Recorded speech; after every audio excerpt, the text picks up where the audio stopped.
এখান থেকে আলোটা ফেলছে, জাস্ট এখান থেকে আলোটা ফেলছে, দেখো বিভিন্ন কালারে কিন্তু তোমার আলো বের হয়েছে, এটার নাম হচ্ছে কিন্তু ভাইয়া প্রিজম। এসএসসি 26 এবং 27 ব্যাচের শিক্ষার্থীরা, অর্থাৎ যারা বর্তমানে ভাইয়া এখন ক্লাস 9 10 এ পড়তেছো, সো আজকে আমি তোমাদের সাথে তোমাদের রসায়নের তৃতীয় অধ্যায়টার নামটা হচ্ছে পদার্থের গঠন। এই অধ্যায়ে যা যা আছে বইয়ের ভিতরে সবকিছু নিয়ে ভাই তোমাদের সাথে আলোচনা করব। তোমরা যদি একটু দেখো যে ভাইয়া তোমাদের এই অধ্যায়টা, রসায়নের এই যে চ্যাপ্টারটা কিন্তু গুরুত্বপূর্ণ, এবং এই অধ্যায়ে মোটামুটি ভাবে 17টা টপিক নিয়ে কিন্তু আলোচনা করা হয়েছে। আমি কিন্তু এই সাইডে কোন কোন টপিক নিয়ে আলোচনা করব তোমাদের সাথে সেগুলো কিন্তু এখানে লিখে রেখেছি। দেখো আমি যদি একটু তোমাদেরকে বলি, সেটা হচ্ছে যে প্রথমে মৌলিক ও যৌগিক পদার্থ, এটা নিয়ে আলোচনা করব। তারপর পরমাণু, অণু, এটা কি, এগুলোর পার্থক্য কি, এটা তোমার বুঝতে হবে। মৌলের প্রতীক সম্পর্কে জানতে হবে, পারমাণবিক সংখ্যা সম্পর্কে, ভর সংখ্যা, পরমাণুর মডেল, রাদারফোর্ড পরমাণু মডেল, বোর পরমাণু মডেল, পরমাণু শক্তি স্তরে ইলেকট্রনের বিন্যাস, উপশক্তি স্তরে ধারণা, পরমাণুতে ইলেকট্রন বিন্যাসের নীতি, তারপর ইলেকট্রন বিন্যাসের সাধারণ নিয়মের কিছু ব্যতিক্রম আছে, তারপর আইসোটোপ বলো, পারমাণবিক ভর বা আপেক্ষিক পারমাণবিক ভর, আইসোটোপের শতকরা হার থেকে মৌলের গড় আপেক্ষিক ভর নির্ণয়, তেজস্ক্রিয় আইসোটোপ ও তাদের ব্যবহার। তোমরা যদি দেখো এখানে কিন্তু প্রায় 17টা টপিক কিন্তু আছে, যে 17টা টপিক আমাদের ধাপে ধাপে শিখতে হবে। তুমি যদি এই 17টা টপিক ধরতে পারো, তুমি কিন্তু রসায়নের শুরুটা তাহলে কিন্তু তুমি ধরতে পারবা। তো রসায়ন একটা মজার একটা সাবজেক্ট, বাট এই মজার সাবজেক্টটাকে আগে ধরতে হলে গোড়াটা শক্ত করে ধরতে হবে। এই গোড়াটা আজকে আমি তোমাদেরকে ভাইয়া শিখাই দেবো। সো রেডি, 1 2 3 ভাইয়া, লেটস গো। তাহলে শুরু করি। ফার্স্ট অফ অল ভাইয়া তুমি দেখো প্রথমে 1 নম্বরে মৌলিক ও যৌগিক পদার্থ, এই দুইটার ভিতর পার্থক্য কি, তোমাদের বইটা যদি তোমরা খোলো তাহলে কিন্তু ভাইয়া তোমরা দেখতে পারবা। ওকে, তাহলে দেখো ভাইয়া, এটা হচ্ছে কি, একটা হচ্ছে তোমার মৌলিক পদার্থ, হ্যাঁ, একটা হচ্ছে তোমার মৌলিক পদার্থ, এবং আরেকটা হচ্ছে কিন্তু আমাদের জানতে হবে যৌগিক পদার্থ। আচ্ছা, একটু চিন্তা করো, ঠান্ডা মাথায় একটু চিন্তা করো যে ভাইয়া মৌলিক পদার্থ মানে কি। তোমরা কিন্তু এর আগে পড়েছো যে মৌলিক সংখ্যা, আর যারা আমার জেনারেল ম্যাথের ক্লাস দেখেছো, গণিতের যারা দ্বিতীয় অধ্যায়ের ক্লাস দেখেছো, তোমরা কিন্তু জানো যে মৌলিক সংখ্যা কোনগুলো আমি কিন্তু শিখাইছি। তো এখন দেখো এই মৌলিক শব্দটার সাথে কিন্তু সকলেই পরিচিত, তাই না? তাহলে বলো তো মৌলিক যেই পদার্থ, এটা সংখ্যাটা কি হইতে পারবে? সো মাথায় রাখবা একটা জিনিস, যে যেই সংখ্যাকে তুমি কিন্তু আসলে ভাঙলে ওই সংখ্যা ছাড়া অন্য কিছু পাবা না। এখানে আসলে কিন্তু সংখ্যা আসবে না, এখানে আসবে কি ভাইয়া, যেই পদার্থ, যেহেতু এখানে মৌলিক পদার্থ লেখা, তাহলে যেই পদার্থটাকে ভাঙলে ওই পদার্থ ছাড়া অন্য কোনো পদার্থ তুমি পাবা না, এটাকে বলা হয় কিন্তু ভাইয়া মৌলিক পদার্থ। ঠিক আছে, এখন একটু সহজে আমি তোমাদেরকে বুঝাই। তোমাদের কিন্তু পর্যায় সারণী কিন্তু সবাই দেখেছো, হয়তোবা এটার পরবর্তী অধ্যায় কিন্তু আলোচনা করছে পর্যায় সারণী নিয়ে, পুরো একটা চ্যাপ্টার আছে, আমি আলোচনা করব। দেখো এই পর্যায় সারণীটার দিকে যদি একটু ভালো করে লক্ষ্য করো, তুমি সাপোজ ভাইয়া একটু চিন্তা করো, এই যে দেখো প্রথমে কি হাইড্রোজেন, তারপর কি ভাইয়া হিলিয়াম, তারপর কি ভাইয়া লিথিয়াম, তারপর কি বেরিলিয়াম। তুমি যাই বলো না কেন, এখানে যতগুলা মৌল আছে সবগুলা মৌল তুমি এক একটাকে ভাঙো, তুমি যদি হাইড্রোজেনকে ভাঙো, তাহলে হাইড্রোজেনকে ভাঙলে এই হাইড্রোজেন ছাড়া অন্য কিছু তুমি পাবা না। তুমি যদি এই যে ফসফরাস, তুমি যদি ফসফরাসকে ভাঙো, এই ফসফরাস ছাড়া অন্য কিছু তুমি পাবা না। তুমি যদি ভাইয়া এই ক্রোমিয়ামকে ভাঙো, এই ক্রোমিয়াম ছাড়া অন্য কিছু তুমি পাবা না। তার মানে আমরা বলতে পারি মৌলিক পদার্থের সংজ্ঞায় যেই পদার্থকে ভাঙলে ওই পদার্থ ছাড়া অন্য কোনো পদার্থ পাওয়া যাবে না। তাহলে একটু ভাইয়া লেখো যে ভাইয়া দেখো, তাহলে মৌলিক পদার্থ, এটা সংজ্ঞাটা তাহলে কি হইবে, যে যেই পদার্থকে ভাঙলে, যে পদার্থকে ভাইয়া ভাঙলে তুমি এই পদার্থ ছাড়া বা ওই পদার্থ ছাড়া, ওই পদার্থ ছাড়া অন্য কোনো পদার্থ পাওয়া যাবে না, অন্য কোনো পদার্থ পাওয়া যাবে না, পাওয়া যাবে না, পাওয়া যাবে না, তখন তাকে কি বলা হয়, লিখে নিও, তখন তাকে বলা হয় ভাইয়া মৌলিক পদার্থ। এই যে আমি লিখতেছি বা যাই দেখো না কেন, এগুলো পুরো স্লাইডের তোমরা কিন্তু পেয়ে যাবা, পিডিএফ আকারে কিন্তু পেয়ে যাবা। তো যারা আমার ব্যাচে ভর্তি আছে, এটা কিন্তু তোমরা জানো, এই যে ক্লাসটা, এটা হচ্ছে কিন্তু আমার টাইপ ভিত্তিক বেসিক, তারপর হচ্ছে অনশট এমসিকিউ এবং অনশট সিকিউ ক্রাশ কোর্সের কিন্তু ক্লাস। ওকে, তো কোনো সমস্যা নেই, এগুলো সবগুলোর স্লাইড যখন যেই ক্লাসটা নিব সেগুলোর স্লাইড কিন্তু তোমরা পিডিএফ আকারে পেয়ে যাবা। তোমরা ওয়েবসাইটে সুন্দরভাবে সাজানো আছে, এই ক্লাসের নিচে দেখতে পারবা। এছাড়াও ইউটিউব থেকে দেখে থাকলে কমেন্ট সেকশন চেক করবা, সেখানে কিন্তু ভাইয়া পিডিএফ দেওয়া থাকবে। ওকে, তাহলে একটা ইন্টারেস্টিং জিনিস কিন্তু এখানে থেকে যায়। তুমি যদি এতটুকু বুঝো, আমি কিন্তু এখন তোমার কাছে একটা প্রশ্ন করতে পারি, যে তোমাকে আমি এইমাত্র উদাহরণ দিয়ে বুঝাইলাম এই যে পর্যায় সারণীর ভিতরে প্রত্যেকটা মৌলকে তুমি যদি ভাঙো তাহলে কিন্তু এই মৌল ছাড়া অন্য কিছু তুমি পাবা না। তার মানে আমি বলতে পারি পর্যায় সারণীতে টোটাল কয়টা মৌল আছে ভাইয়া? 118টা। এই 118টা এই যে তোমার মৌল বলা, আমরা কিন্তু মৌল বলি, এই 118টা মৌল, এগুলো প্রত্যেকটাকে আমি কিন্তু বলতে পারি মৌলিক পদার্থ। এগুলো প্রত্যেকটাকে আমি কিন্তু বলতে পারি ভাইয়া মৌলিক পদার্থ, রাইট? কথায় লজিক আছে কিনা? তুমি ভাঙো, ভাঙলে কিন্তু ওগুলো ছাড়া তুমি আর কিছু পাবা না, পাবা না। তার মানে এই মৌলিক পদার্থ, আমরা এই জিনিসটা বুঝলাম যে ভাইয়া মৌলিক পদার্থ আর মৌল এক কথা। ঠিক আছে? কেন, কিভাবে বাবা, কোন লজিকের উপর বা কিসের উপর ভিত্তি করে আপনি বললেন মৌলিক পদার্থ আর মৌল এক? কারণ মৌলিক পদার্থের সংজ্ঞায় আমরা পড়ছি যে ভাঙলে আমরা অন্য কোনো কিছু পাবো না। এই মৌলগুলোকেও আমরা পর্যায় সারণীর যে মৌলগুলো আছে সেগুলোকে ভাঙলেও কিন্তু আমরা ওই মৌল ছাড়া অন্য কিছু কিন্তু আমরা ভাইয়া পাবো না। ডান ভাইয়া? এতটুকু বুঝছো? তাহলে এখন একটা জিনিস মাথায় রাখবা। তাহলে এখন বলো তো, তাহলে যৌগিক পদার্থ কাকে বলে? এখন এটার সংজ্ঞা দাও, কে কে পারবা? এইটার জাস্ট উল্টাটা, সেম সংজ্ঞা তোমরা একটু লিখে নাও যে পদার্থকে ভাঙলে ওই পদার্থ ছাড়া অন্য কোনো পদার্থ পাওয়া যাবে না। এখন তাহলে কি হবে? যে পদার্থকে ভাঙলে ওই পদার্থ ছাড়া অন্য পদার্থ পাওয়া যায় তখন তাকে যৌগিক পদার্থ বলে। বিষয়টা আমি তোমাদেরকে বুঝাইতে পারছি?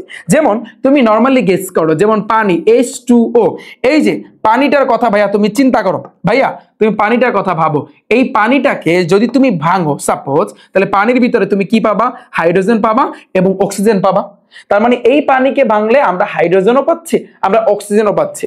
তার মানে যেই পদার্থকে ভাঙলে ওই পদার্থ ছাড়া অন্যান্য পদার্থ পাওয়া যায় বা অন্যান্য পদার্থ পাওয়া যায় বা একের অধিক পদার্থ পাওয়া যায়, সংজ্ঞাটা হবে এরকম। একটু লিখে নাও যে পদার্থকে ভাঙলে তোমার হচ্ছে একের অধিক তোমার কি পাওয়া যায়? পদার্থ পাওয়া যায়। তখন তাকে আমরা কি বলতে পারি? তখন তাকে আমরা বলতে পারি যে ভাইয়া যে যৌগিক পদার্থ।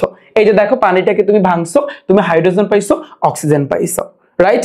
এখন তোমাদের বইয়ে দেওয়া আছে যে পানির অনুপাত, পানিতে হাইড্রোজেন এবং অক্সিজেনের অনুপাত কত। তোমাদের কিন্তু ভাইয়া মেইন বুকে এই জিনিসটা কিন্তু আছে যে পানিটাকে যদি তুমি ভাঙো তাহলে পানিতে যে হাইড্রোজেন আছে আর অক্সিজেন আছে, যে পরমাণু বা যাই বলো না কেন, এটার অনুপাত কত। আমরা যদি তাকাই ভালো করে, আমরা যদি অনুপাতটা বের করি, অনুপাত কার অনুপাত?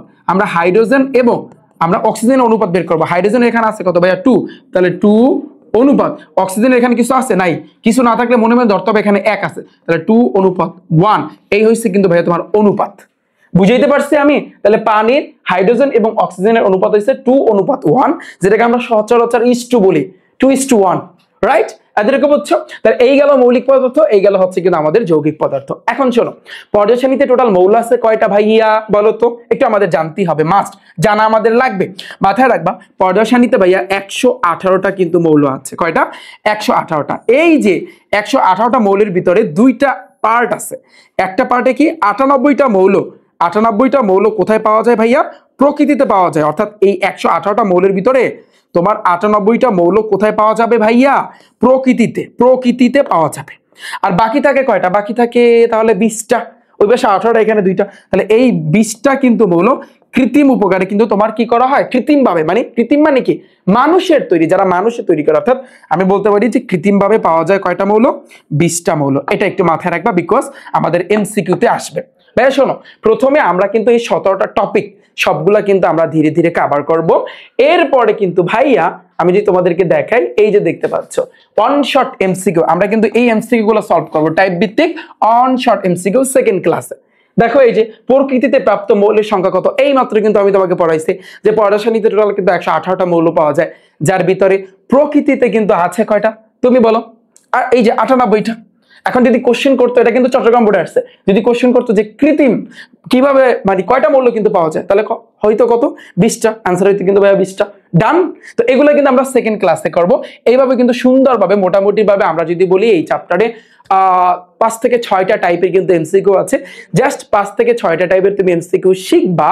মোটামুটি আমরা সেকেন্ড ক্লাসে 70 থেকে 80টার মতো আমরা এমসিকিউ সলভ করব। ওকে, তুমি জাস্ট বেসিক ক্লাসটা, আমার এই বেসিক ক্লাসটা, এই 17টা টপিক এগুলো দেখার পরে দেন তুমি যদি এমসিকিউ ক্লাস দেখো, এই চ্যাপ্টারের কোনো এমসিকিউতে তোমার সমস্যা থাকবে না। ওকে, তাহলে ভাইয়া এতটুকু ডান। তাহলে 20টা কিন্তু কৃত্রিম উপকারে কি করা হয়? তৈরি করা হয় বা গবেষণাগারে তৈরি করা হয়েছে। এখন আরেকটা জিনিস জানতে হবে, তোমাদের বইয়ে আছে আমাদের শরীরে কয়টা মৌল আছে ভাইয়া বলো তো? 26টা। কয়টা? 26টা। এটা মাথায় রাখবা যে মানব দেহে আমি কিন্তু বলতে পারি যে মানব দেহে কয়টা মৌল পাওয়া যায় ভাইয়া? 26টা। কয়টা মৌল পাওয়া যায়? 26টা মৌল। এটা একটু ভাইয়া মাথায় রাখবা, এমসিকিউ তো আসলে দিয়া যায় এগুলা। ডান, তাহলে এই টপিক আমাদের ডান। তাহলে মৌলিক পদার্থ কি, যৌগিক পদার্থ কি, এবং দুইটার ভিতরে পার্থক্য কি, এবং আমাদের যে মোটামুটি টপিক ডান। আচ্ছা, এটা গেল আমাদের। এরপরে এখন আমি আলোচনা করবো ভাইয়া পরমাণু এবং অণু, এই দুইটার ভিতরে পার্থক্য। অনেকে জানিই না যে এক্স্যাক্টলি যে পরমাণু এবং অণু জিনিসটা আসলে কি, এই পার্থক্যটাই কিন্তু অনেকে জানে না। তুমি দেখো, তো এখন আমরা জানবো হচ্ছে পরমাণু, তারপর আমরা কি জানবো, আর জানবো হচ্ছে কিন্তু ভাইয়া অণুর ভিতরে পার্থক্য। ওকে, তাহলে একটু আমরা খেয়াল করি, সহজে তুমি ভাবো, সহজে তুমি চিন্তা করো যে পরমাণু আর অণু জিনিসটা কি। একটা জিনিস মাথায় রাখবা, শর্টকাট ভাইয়া, শর্টকাট শিখাই দিচ্ছি। পরমাণু কারা? যারা সিঙ্গেল সিঙ্গেল থাকে, যেমন আমি সিঙ্গেল, তুমি সিঙ্গেল, আমরা যারা সিঙ্গেল সিঙ্গেল আছি। সহজ কথা, এটা হচ্ছে শর্টকাট। অর্থাৎ পরমাণু হচ্ছে কারা? যারা সিঙ্গেল থাকবে। যারা কি থাকবে ভাইয়া? সিঙ্গেল থাকবে। সিঙ্গেল, সিঙ্গেল মানে কি বলতো? যারা একলা থাকবে, তোমার আমার মতো যারা একলা একলা আমরা যারা আছি, তো এদেরকে বলা হয় কিন্তু ভাইয়া পরমাণু। আর অণু কারা? যারা ডাবল থাকবে, ট্রিপল থাকবে, যারা দুইজন থাকবে, যারা তিনজন থাকবে। অর্থাৎ সহজ কথায় বলতে গেলে ভাইয়া যারা একের অধিক থাকবে। কি থাকবে? একের অধিক। এটা মাথায় রাখবা, যারা একের অধিক থাকবে। যেমন আমি তোমাকে একটু সহজে বুঝাই, তুমি একটু ভাবো ভাইয়া, পর্যায় সারণীটার দিকে তাকাও। প্রত্যেকে কিন্তু সিঙ্গেল আছে। হাইড্রোজেন ও একলা আছে, হিলিয়াম ও একলা আছে, লিথিয়াম একলা আছে, বেরিলিয়াম একলা আছে, বোরন একলা আছে। সবাই কিন্তু একলা একলা আছে। এগুলোকে আমরা কি বলি বলতো? যারা যারা একলা আছে এগুলোকে আমরা কি বলি? এগুলোকে আমরা মৌল বলি না? হাইড্রোজেন একটা মৌল, হিলিয়াম একটা মৌল, তাই না? তাহলে যারা একলা আছে, আমি এইমাত্র বলেছি যারা একলা আছে, যারা সিঙ্গেল, ওরা হয়েছে কিন্তু পরমাণু। তার মানে আমি বলতে পারি এইখানে যারা আছে এদেরকে আমি পরমাণুও বলতে পারি, আবার মৌলও বলতে পারি। এদেরকে তো আমরা মেইনলি মৌল বলি, বাট এগুলোকে তুমি পরমাণুও বলতে পারো। তার মানে আমরা একটা জিনিস শিখলাম যে ভাইয়া পরমাণু আর মৌল একই কথা। পরমাণু আর মৌল একই কথা, মাথায় থাকবে এটা, একেবারে মাথায় সেট করে নাও। অনেকে বলে যে ভাই পরমাণু আর মৌল কি আলাদা? না, আলাদা জিনিসটা। এটা এখন শিখাই দিলাম ভাইয়া তোমাদেরকে। ওকে, পরমাণু আর মৌল কিন্তু ভাইয়া একই কথা। এবার আসে কিন্তু ভাইয়া অণু। অণু মানে কি? যারা একের অধিক। ফর এক্সাম্পল তুমি চিন্তা করো একের অধিক কি কি আছে? যেমন পানি, H2O পানি আছে, তারপর সালফিউরিক অ্যাসিড H2SO4 আছে, তাই না? কার্বন ডাই অক্সাইড কিন্তু আছে। তারপর এই যে যারা আছে, আবার আমি যদি বলি O2 আছে, তারপরে হচ্ছে এইভাবে যারা আছে, F2 আছে। দেখো এরা কি একলা আছে? না ভাইয়া, এরা কিন্তু একলা নাই, এরা কিন্তু একের অধিক আছে। তাহলে এদেরকে আমরা বলতে পারি অণু। মাথায় রাখবা, তুমি কিন্তু এই যে H2SO4, কার্বন ডাইঅক্সাইড, এদেরকে কিন্তু ভাইয়া তুমি যৌগও বলতে পারো। তার মানে আমরা বুঝলাম যে ভাইয়া তুমি এদেরকে অণু অথবা যৌগ বলতে পারো। অর্থাৎ অণু আর যৌগ কিন্তু এক কথা। ডান? বিষয়টা আমি তোমাদেরকে বুঝাইতে পারছি ভাইয়া? বলো, বিষয়টা আমি তোমাদেরকে বুঝাইতে পারছি যে কারা সিঙ্গেল? এখানে দেখো, আমি যদি একটু বলি যে হাইড্রোজেন, হিলিয়াম, লিথিয়াম, বেরিলিয়াম, তাই না, বোরন, তারপর হচ্ছে কার্বন, নাইট্রোজেন, অক্সিজেন, তুমি পর্যায় শ্রেণীতে এরকম যারা আছে সবাই কিন্তু সিঙ্গেল, এই জন্য ওদেরকে আমরা বলতে পারি পরমাণু বা মৌল। আর যারা এভাবে ডাবল ডাবল আছে বা ট্রিপল ট্রিপল, যারা একের অধিক আছে, ওদেরকে আমরা বলতে পারি অণু অথবা হচ্ছে কিন্তু যৌগ। তাহলে এতদিন যে তোমাদের ভিতরে যে কনফিউশনটা ছিল যে ভাইয়া পরমাণু আর অণু কি সেম, এখন এই কনফিউশনটা ডান, মানে একেবারে ফুল ক্লিয়ার হয়ে গেছে। যে তোমরা অনেকে বলছিলা যে ভাইয়া পরমাণু আর অণু কি ডিফারেন্স? না, আদৌ এটা কি ডিফারেন্স? অবশ্যই ভাইয়া ডিফারেন্স। যে পরমাণু আর অণু হচ্ছে কিন্তু ভাইয়া ডিফারেন্স, ঠিক আছে? কিন্তু পরমাণু আর মৌল হয়েছে কিন্তু সেম, এবং অণু আর যৌগ হয়েছে কিন্তু ভাইয়া সেম। ডান আমাদের এই টপিকটা ডান। আচ্ছা, এরপর দেখো ভাইয়া, এই টপিক যদি আমাদের ডান হয়, এরপর একটু খেয়াল করি আমরা। এখন আমরা কি শিখবো? এখন আমরা শিখবো হচ্ছে মৌলের প্রতীক। তোমরা যদি একটু ভালো করে দেখো ভাইয়া, তোমাদের বইয়ের ভিতরেই কিন্তু আছে যে ভাইয়া কি আছে, সেটা হচ্ছে কিন্তু মৌলের প্রতীক। খেয়াল করি, মৌলের প্রতীক, মৌলের প্রতীক। এখন তোমরা বলবা যে ভাইয়া মৌলগুলোর নাম আসলে কিরকম লেখা হয়? মৌলগুলোর নাম কিছু কিছু তোমার ইংরেজিতে, আবার কিছু কিছু ল্যাটিন ভাষায়। ল্যাটিন ভাষায় তোমাদের বইটা যদি আমি তোমাদেরকে একটু দেখাই, তাহলে তোমরা বুঝতে পারবা। আমি যদি একটু নিচের দিকে যাই, তাহলে দেখতে পারবা, এই যে দেখো মৌলের প্রতীক। এই যে মৌলের প্রতীকের ক্ষেত্রে এখানে দেখো হাইড্রোজেন, এগুলো কিন্তু ইংরেজি নাম। ভালো করে লক্ষ্য করো, এই যে হাইড্রোজেন, এই হাইড্রোজেনকে কিন্তু এই হাইড্রোজেনের ভাইয়া তোমার এইচটা কিন্তু প্রতীক হিসাবে কিন্তু প্রকাশ করছে। এই যে অক্সিজেন, অক্সিজেন কিন্তু একটা ইংরেজি নাম, ইংরেজি নাম। এই ওটা কিন্তু একটা ও হিসাবে এই যে প্রতীক হিসাবে ও দেওয়া হয়, মানে তুমি ও দ্বারা বুঝবা অক্সিজেন, এইচ দ্বারা বুঝবা হাইড্রোজেন। বাট এই হাইড্রোজেন অক্সিজেন এগুলো কিন্তু ইংরেজি নাম। নাইট্রোজেনের এনটা এই যে এটা কিন্তু প্রতীক হিসেবে ব্যবহার করা হয় নাইট্রোজেন। তাহলে এই তিনটা কিন্তু ভাইয়া ইংরেজি নাম, এটা যেন মাথায় থাকে ভাই, এই তিনটা কি ইংরেজি নাম। তাহলে বলবো যে ভাইয়া ল্যাটিন ভাষার কি হইতে পারে, তুমি চিন্তা করো। দেখো ভাইয়া এই যে কার্বন, এই যে এটাও কিন্তু ইংরেজি নাম। এই যে দেখো কার্বন, এই কার্বন, কার্বন একেবারে ইংরেজি নাম, পারফেক্ট। তাহলে এই সিটা কিন্তু দ্বারা প্রতীক বুঝায়। আবার ক্লোরিন, এটাও কিন্তু ইংরেজি নাম, অর্থাৎ সিএল দ্বারা কিন্তু ভাইয়া প্রতীক হিসেবে ব্যবহার করা হয়। তারপর ক্যালসিয়াম সিএ দ্বারা কিন্তু ভাইয়া প্রকাশ করা হয়। কোভাল্ট আছে সিও দ্বারা কিন্তু ভাইয়া প্রকাশ করা হয়। ক্যাডমিয়াম সিডি শুধু সিডি দ্বারা প্রকাশ করা হয়। ক্রোমিয়াম ভাইয়া সিআর দ্বারা কিন্তু প্রকাশ করা হয়। এটা মাথায় রাখবে, এগুলা সহজ নাম, এগুলো হয়েছে কিন্তু ভাইয়া তোমার ইংরেজি নাম, মাথায় থাকবে। তাহলে বলবা এখন যে তাহলে ল্যাটিন নাম কোনগুলা। তুমি যদি ভালো করে তাকাও তাহলে বুঝতে পারবা যে ভাইয়া দেখো এই যে দেখো সোডিয়াম, এখানে কি সোডিয়াম লেখা আছে? নাই। এখানে কি লেখা আছে ভাইয়া? নেট্রিয়াম। নেট্রিয়াম এটা একটা ল্যাটিন নাম। ইংরেজি নামগুলো তো তুমি বুঝতে পারতেছো, বাট ল্যাটিন যে নামগুলা ভাইয়া, ল্যাটিন যে নামগুলা, এই ল্যাটিন নামগুলাই কিন্তু তোমাদের এমসিকিউতে আসবে। ল্যাটিন যে নামগুলা, যেমন আমরা জানি, আমরা কিন্তু বাংলায় বলি কি, বাংলায় বলি কিন্তু আমরা সোডিয়াম, বাট এটা ইংরেজিতে লেখে কি, ইংরেজি কোনো নাম নাই, এটা তোমার ল্যাটিন নামে লেখা হয় নেট্রিয়াম। নেট্রিয়াম, এই জন্য এই নেট্রিয়ামের এন এ দ্বারা ভাইয়া প্রতীক হিসাবে এন এ কিন্তু লেখা হয়। ডান। তাহলে এই সোডিয়াম এটা কিন্তু ভাইয়া এটা ল্যাটিন ভাষায় কিন্তু লেখা হয়, এটা কিন্তু ল্যাটিন ভাষায় লেখা হয় নেট্রিয়াম। ল্যাটিন ভাষায় কি লেখা? নেট্রিয়াম। কপার, কিপ্রিয়াম, কপার, এই যে কপারটা মুখস্থ করে, এখনই মুখস্থ করে ফেলো ভাইয়া, এগুলো আসবে। কপার সিইউপি, এই যে কিউপ্রিয়াম, তাহলে এখান থেকে এই যে কিউপ্রিয়াম এটা একটা ল্যাটিন শব্দ, এই সিইউ দ্বারা কিন্তু তোমার কপারকে কিন্তু প্রকাশ করে। ডান। আচ্ছা, এবার দেখো ভাইয়া পটাশিয়াম মানে কি, এই ল্যাটিন শব্দটা কি? ক্যালিয়াম। এই ক্যালিয়ামের কে দ্বারা কিন্তু ভাইয়া প্রকাশ করা হয়? পটাশিয়াম। এটা মাথায় রাখতে হবে যে ভাইয়া পটাশিয়াম। তাহলে পটাশিয়ামের ভাইয়া যেটা ল্যাটিন শব্দটা হচ্ছে কিন্তু ক্যালিয়াম, এই ক্যালিয়ামের ভাইয়া তোমার এই কে এ দ্বারা প্রতীক প্রকাশ করা হয়। কে এ, এগুলো হচ্ছে কিন্তু ভাইয়া তোমার প্রতীক। এগুলো কি প্রতীক, যেগুলো দেখে তুমি চিনবা যে কোনটা সোডিয়াম, কোনটা পটাশিয়াম, কোনটা ক্রোমিয়াম, এগুলো জাস্ট তুমি চিনবা। ডান ভাইয়া, একটু মুখস্থ করো, এগুলো একটু মুখস্থ করতে হবে। সিলভার, আর্জেন্টাম, যেটা এজি দ্বারা প্রকাশ করে, এটা একটু আমি লিখি যে সিলভার ভাইয়া, এগুলো মুখস্থ করতেই হবে। তুমি যতই বাদ দিতে চাও কোনো কাজ হবে না, বিকজ এমসিকিউতে থাকবে। আর্জেন্টাম ভাইয়া, তো এই আর্জেন্টামের এই যে এ আর, সিলভার কি এ আর দ্বারা প্রকাশ করে না এজি দ্বারা প্রকাশ করে ভাইয়া? এজি, এই যে দেখো এজি, তাহলে এই এজি দ্বারা কিন্তু ভাইয়া তোমার সিলভারকে প্রকাশ করে। এটা কি সিলভার, যেটা ল্যাটিন যেই শব্দটা হচ্ছে আর্জেন্টাম, ল্যাটিন শব্দ হচ্ছে কি আর্জেন্টাম। টিন যেটা স্টানাম, এসএন দ্বারা কিন্তু প্রকাশ করে। স্টানাম, এখান থেকে একটু মুখস্থ করো, স্টানাম, স্টানাম এসএন দ্বারা কিন্তু ভাইয়া প্রকাশ করে। ওকে, তারপর এন্টিমনি মানে কি? এস্টিভিউম, এই এস্টিভিউমের এসবি দ্বারা কিন্তু ভাইয়া এন্টিমনি প্রকাশ করে। ওকে, এসবি। গোল্ড যেটা এইরিয়াম, একটু মুখস্থ করো, এইরিয়াম যেটা কিন্তু এইউ দ্বারা কিন্তু তোমার গোল্ডকে প্রকাশ করে। লেড যেটা প্লাম্বাম, যেটা কিন্তু ভাইয়া পিবি দ্বারা তোমার লেডকে প্রকাশ করে। টাংস্টেন ভাইয়া ওলফ্রাম, ওলফ্রামের ডাব্লিউ দ্বারা কিন্তু ভাইয়া তোমার টাংস্টেন প্রকাশ করে। আয়রন ভাইয়া যেটা ফেরাম, এই ফেরামের এফি দ্বারা কিন্তু আয়রনটা প্রকাশ করে। তারপর মার্কারি যেটা, এটা হচ্ছে কিন্তু হাইড্রোজিরাম, যেটা কিন্তু তোমার এইচজি দ্বারা তোমার মার্কারি প্রকাশ করে থাকে। এই কয়টা নাম যত কষ্ট হোক, যত ভাইয়া তোমার কষ্ট হোক, বাট তারপরও কিন্তু তোমার একটু একটু কিন্তু ভাইয়া তোমার লাগবে এবং মুখস্থ করা লাগবে ভাইয়া। তুমি যতই বাদ দিতে চাও কোনো কাজে আসবে না ভাইয়া। এই কয়টা নাম একটু কষ্ট হইলো তোমরা কি করবা? একটু মুখস্থ করবা।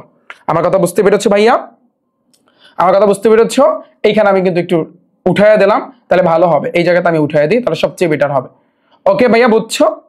ডান। এই কয়টা নাম, এই ল্যাটিন যেগুলা, এগুলো একটু একটু ক্রিটিক্যাল হয়ে থাকে এবং এগুলাই কিন্তু ভাইয়া তোমাদের এমসিকিউতে দিবে। ডান। পারা যাবে ভাইয়া, একটা চ্যালেঞ্জ হয়ে যাক, পারা যাবে। এগুলো দেখবা এমসিকিউতে থাকবে, নিচের কোনটাকে, নিচের কোনটি গোল্ডের প্রতীক, তখন তোমার এইউ দেখাইতে হবে। আবার থাকবে যে গোল্ডের ল্যাটিন নাম কোনটি, তখন তোমার এরিয়াম দেখাইতে হবে। এমসিকিউ যখন আমি করাবো টাইপ ভিত্তিক অনশর্ট এমসিকিউ, তখন তোমরা বুঝতে পারবো যে আসলে এগুলোর আসলে ব্যবহারটা কতটা ইম্পর্টেন্ট। আচ্ছা, এবার দেখি আমাদের এই মৌলিক প্রতীক আমাদের গেল। এবার আসি কিন্তু ভাইয়া পারমাণবিক সংখ্যা। তো একটা জিনিস দেখো, পারমাণবিক সংখ্যা কোনগুলাকে বলে, এখন আমরা এগুলো শিখবো। দেখো ভাইয়া, তো এখন আমরা শিখবো হচ্ছে পারমাণবিক সংখ্যা।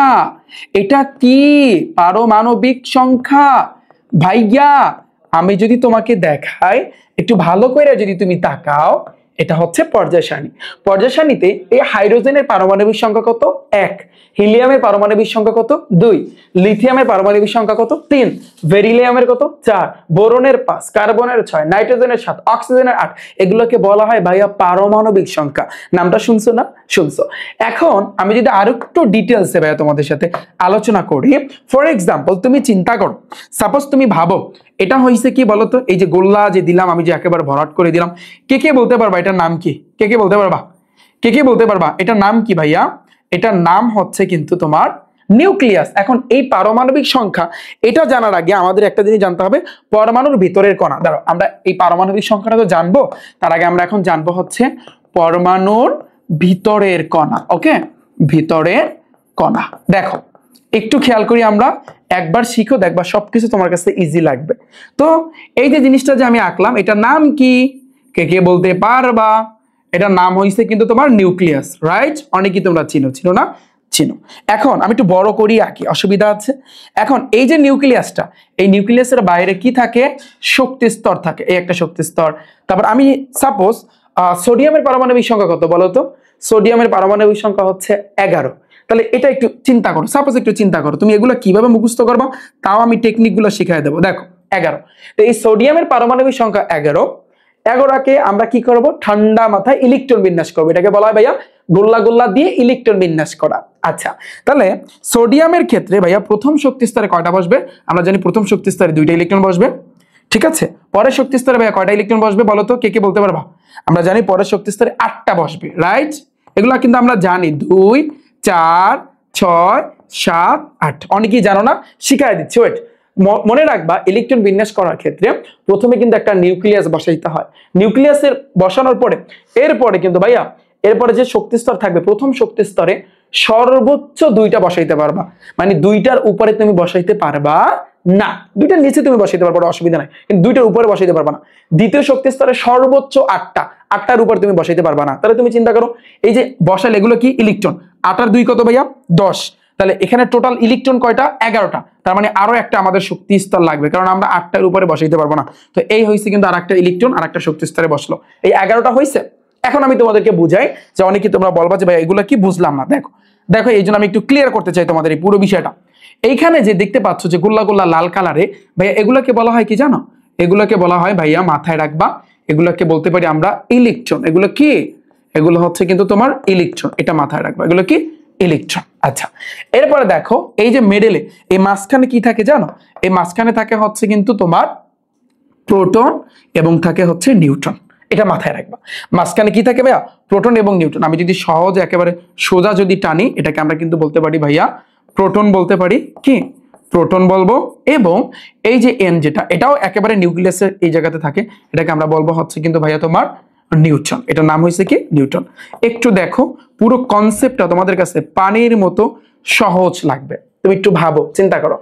তার মানে আমরা বুঝতে পারলাম যে কোনো মৌল, এই যে পর্যায় সারণীটা তোমরা দেখতে পাচ্ছ, এই পর্যায় সারণীর যে কোনো মৌল নিয়ে তুমি যদি কাজ করো, সেটাকে যদি এইভাবে গোল্লা দিয়ে ইলেকট্রন বিন্যাস করো ভাইয়া, তাহলে তুমি যেটা পাবা, ফার্স্টে পাবা একটা নিউক্লিয়াস, তারপর তার বাইরে যেগুলো যে কক্ষপথ আছে, এই কক্ষপথে পাবা তুমি ইলেকট্রন। তার মানে আমরা বুঝতে পারলাম এটা হচ্ছে কিন্তু পুরোটাকে বলা হয় তোমার নিউক্লিয়াস। এটা মাথায় রাখবা, এই পুরোটাকে আমি কিন্তু বলতে পারি নিউক্লিয়াস, কিন্তু বলতে পারি নিউক্লিয়াস, ঠিক আছে? তো এই নিউক্লিয়াসের ভিতর মানে কি? মাঝখানে। তো এই নিউক্লিয়াসের ভিতরে কি থাকে? প্রোটন থাকে আর নিউট্রন থাকে। আর এই নিউক্লিয়াসের বাহিরে এই যে যেগুলো আমি গোল্লা দিছি, এগুলোকে বলা হয় শক্তি স্তর বা কক্ষপথ তুমি বলতে পারো। এই শক্তি স্তরে কি থাকে? ইলেকট্রন থাকে। মাথায় থাকবে ভাইয়া, এটা তো ক্লিয়ার যে ভাইয়া প্রত্যেকটা মৌলের ইলেকট্রন বিন্যাস করতে গেলে মাঝখানে কিন্তু একটা নিউক্লিয়াস থাকে, যেই নিউক্লিয়াসের ভিতরে থাকবে প্রোটন এবং নিউট্রন। এবং এই নিউক্লিয়াসের বাইরে যে শক্তি স্তরগুলো আছে, এই শক্তি স্তরে কিন্তু ভাইয়া থাকবে প্রোটন এবং নিউট্রন, এবং বাইরে থাকবে হচ্ছে কিন্তু তোমার ইলেকট্রন। বুঝাইতে পারলাম আমি? আচ্ছা, এতটুকু যদি বোঝো, এখন তুমি দেখো পুরো কনসেপ্টটা কিভাবে তোমার কাছে জলের মতো ক্লিয়ার করে দিই। এই হচ্ছে ইলেকট্রন, এই হচ্ছে কিন্তু প্রোটন, এবং এই হচ্ছে কিন্তু নিউট্রন। মাথায় রাখবা ইলেকট্রন যেটাকে কিন্তু তোমার ই দ্বারা প্রকাশ করে, কি দ্বারা? ই দ্বারা। এই ইলেকট্রন কিন্তু সবসময় নেগেটিভ থাকে, এই জন্য দেখবা ই এর মাথায় মাইনাস থাকে। অনেকে প্রশ্ন করে যে ভাইয়া ই এর মাথায় কেন মাইনাস? কারণ কি? এই ইলেকট্রন গুলো নেগেটিভ থাকে, এই কারণে কিন্তু ভাইয়া ই এর মাথায় তুমি দেখবা মাইনাস থাকে। ঠিক আছে, এই যে প্রোটনকে ভাইয়া কি দ্বারা প্রকাশ করে? ভাইয়া পি দ্বারা প্রকাশ করে কিন্তু আমরা জানি, কিন্তু এই প্রোটন হচ্ছে কিন্তু ধনাত্মক, এই জন্য কিন্তু এটা ধনাত্মক বা এটা চার্জ হচ্ছে কিন্তু ভাইয়া প্লাস। তুমি একটু দেখো, ভাবো ভাইয়া, ভাবো যে আমরা জানি ইলেকট্রনকে ই দ্বারা প্রকাশ করে, তাহলে এটার চার্জ কি ভাইয়া বলো তো? এটা চার্জ হয়েছে কিন্তু তোমার মাইনাস, মানে নেগেটিভ। ঠিক আছে, আর প্রোটন যেটা যেটা ভিতরে থাকে এটার চার্জ কি ভাইয়া? এটার চার্জ হচ্ছে কিন্তু ভাইয়া পজিটিভ। আর এই যে নিউটন, যেই নিউটনকে ভাইয়া এন দ্বারা প্রকাশ করে, এটার চার্জ কি ভাইয়া? এটা কোনো চার্জ নাই, এটার ভাইয়া কোনো চার্জ নাই। এটা চার্জ আছে, এটা কোনো চার্জ নাই। ঠিক আছে, এখন তোমাদের ভিতরে একটা প্রশ্ন আছে, আমি জানি যে প্রশ্নটা হচ্ছে যে ভাইয়া এর আগেও আমরা দেখেছি, স্যাররা আমাদেরকে করাইছে যে এখানে যে ইলেকট্রনগুলো এরা কিন্তু কক্ষপথে ঘোরাঘুরি করে, কিন্তু একটা কক্ষপথ ছাইরা অন্য কক্ষপথে কেন আসলে এই ইলেকট্রনগুলো যায় না? হোয়াই? এটার কারণটা কি, এটার রিজনটা কি? তোমাদের ভিতরে কিন্তু এই প্রশ্নটা কিন্তু এখনো আছে যে ভাইয়া কেন যায় না, এর কারণটা কি? এই যে কক্ষপথ ছাইরা ইলেকট্রনগুলো অন্য জায়গায় যায় না কেন? এর কারণটা কি? এর কারণ হচ্ছে একটা, সেটা হচ্ছে ভাইয়া এইখানে ইলেকট্রন কয়টা বলো তো? ইলেকট্রন কোনগুলো? এই যে শক্তি স্তরে যেগুলো আছে এগুলো কি ইলেকট্রন না? ইলেকট্রন টোটাল কয়টা? 11টা। তুমি হিসাব করো, 2 তারপর 8 আর 2 10, এক হয়েছে 11। 11টা কিন্তু ভাইয়া ইলেকট্রন। কয়টা ইলেকট্রন? 11টা ইলেকট্রন। বুঝছো? ইলেকট্রন আমরা জানি ইলেকট্রনের চার্জ আছে নেগেটিভ, তার মানে -11 আমি দিতে পারি। বুঝছো? এরপরে দেখো, এই যে নিউক্লিয়াসের ভিতরে থাকে প্রোটন, মাথায় রাখবা ইলেকট্রন যে কয়টা থাকবে প্রোটনও সেই কয়টা থাকবে। আমি আবারও বলি, ইলেকট্রন যে কয়টা থাকবে নিউক্লিয়াসের ভিতরে প্রোটনও সেই কয়টা থাকবে। ইলেকট্রন হচ্ছে 11টা, প্রোটনও কিন্তু হয়েছে 11টা, তবে প্রোটন কি ভাইয়া? পজিটিভ। তাহলে এই হচ্ছে কিন্তু ভাইয়া দিলাম পজিটিভ। এখন তুমি বলবা ভাইয়া +11 -11 হিসাব করলে তো আসে 0, বিষয়টা এরকমটা না। তুমি চিন্তা করো, আমি যদি বলি ধনাত্মক কি ধনাত্মকের আকর্ষণ করে না ঋণাত্মকের আকর্ষণ করে? কোনটা আকর্ষণ করে? তোমরা চুম্বক নিয়ে কাজ করছো না? চুম্বকে দেখছো না, যখন তোমরা হচ্ছে কাছাকাছি আনো, কোনো সময় আকর্ষণ করে, একজন আরেকজনের সাথে লাইগে থাকে। আবার কোনো সময় দেখবা কাছাকাছি আনতে চাও, বাট বুঝাচ্ছে যে তোমাকে দূরে ঠেলে দিচ্ছে, তাই না? দূরে ঠেলে দিচ্ছে, কারণ কি? কারণ এখানে আকর্ষণও কাজ করতেছে, আবার বিকর্ষণও কাজ করতেছে। তাহলে মাথায় রাখবা, যদি দুইটা যদি বিপরীত হয়, যেমন এটা প্লাস এটা মাইনাস, যে দুইটা কিন্তু বিপরীত বিপরীত যদি হয়, বিপরীত চিহ্ন যদি হয়, তাহলে সেক্ষেত্রে তারা পরস্পরকে কি করবে? আকর্ষণ করবে। বিপরীত হইলে আকর্ষণ করে, কিন্তু সমধর্মী যদি হয়, যদি প্লাস প্লাস থাকতো, ওরা বিকর্ষণ করতো, ওরা দূরে ঠেলে দিত। তো এই কারণে যেহেতু নিউক্লিয়াসের ভিতরে 11টা প্রোটন আছে, ওর বাইরে 11টা ঋণাত্মক ইলেকট্রন আছে, এই কারণে কি করতেছে? এই প্রোটন আর ইলেকট্রনের ভিতরে এক রকমের আকর্ষণ কাজ করতেছে। এই আকর্ষণের কারণে কিন্তু এই ইলেকট্রনগুলা কিন্তু বাহিরে ছাইরা যাইতে পারে না। বিষয়টা বুঝতে পারছি আমি? বিষয়টা বুঝছো? কোশ্চেন থাকে না যে কেন আসলে ওরা ছাইরা যাইবে না, কেন, কিসের কারণে? এই একটাই রিজন ভাইয়া। ডান। এখন আমাদের তোমাদের বই থেকে এখন আমাদের এক্সট্রা কিছু জানতে হবে। দেখো, এই যে ইলেকট্রন ভাইয়া, ওর পাওয়ার কিন্তু অন্য লেভেলের, ওর পাওয়ারটাই হচ্ছে অন্য লেভেলের, বুঝে নাই? কারণ কি জানো? কারণ এই যে প্রোটন আর নিউট্রন, ওদের পাওয়ার কিন্তু ইলেকট্রনের চেয়ে কম, আমরা নিজের চোখে দেখতে পাচ্ছি। কারণ এই ইলেকট্রনগুলা খোলা মুক্ত আকাশে ঘুরে বেড়ায়, কি সুন্দরভাবে কিন্তু ঘুরতে পারে, বাট এই প্রোটন আর নিউট্রন এই নিউক্লিয়াসের ভিতরে কিন্তু আটকা জায়গায় পড়ে আছে। তার মানে আমরা বুঝতে পারি এই ইলেকট্রনের পাওয়ারটা অন্য লেভেলের, রাইট? তাহলে দেখো, মাথায় রাখবা, তাহলে ইলেকট্রনের এখন আমাদের জানতে হবে ভর। ইলেকট্রনের কিন্তু ভাইয়া ভর তোমাদের বইয়ে কিন্তু আছে যে ভাইয়া ইলেকট্রনের কিন্তু যেই ভরটা, সেটা হচ্ছে কি 9.1 × 10⁻²৮। এটা মাথায় রাখবা। ভর, ভর বুঝো? তোমার ভর কত কেজি বলো তো? বলো, তোমার ভর কত কেজি? 100 কেজি না 200 কেজি? তো দেখো, ইলেকট্রনের কিন্তু একটা ভর আছে। তো ইলেকট্রনের ভর হইছে কত? এটা মাথায় রাখবা যে 9.1 × 10⁻²৮ কেজি না গ্রাম হবে। কি বলতে পারবা? কেজি না গ্রাম? একটু মনে রাখবা যে ভাইয়া 9.1 × 10⁻²৮ গ্রাম। এটা হচ্ছে কিন্তু ভাইয়া ইলেকট্রনের ভর। বুঝতে পেরেছো?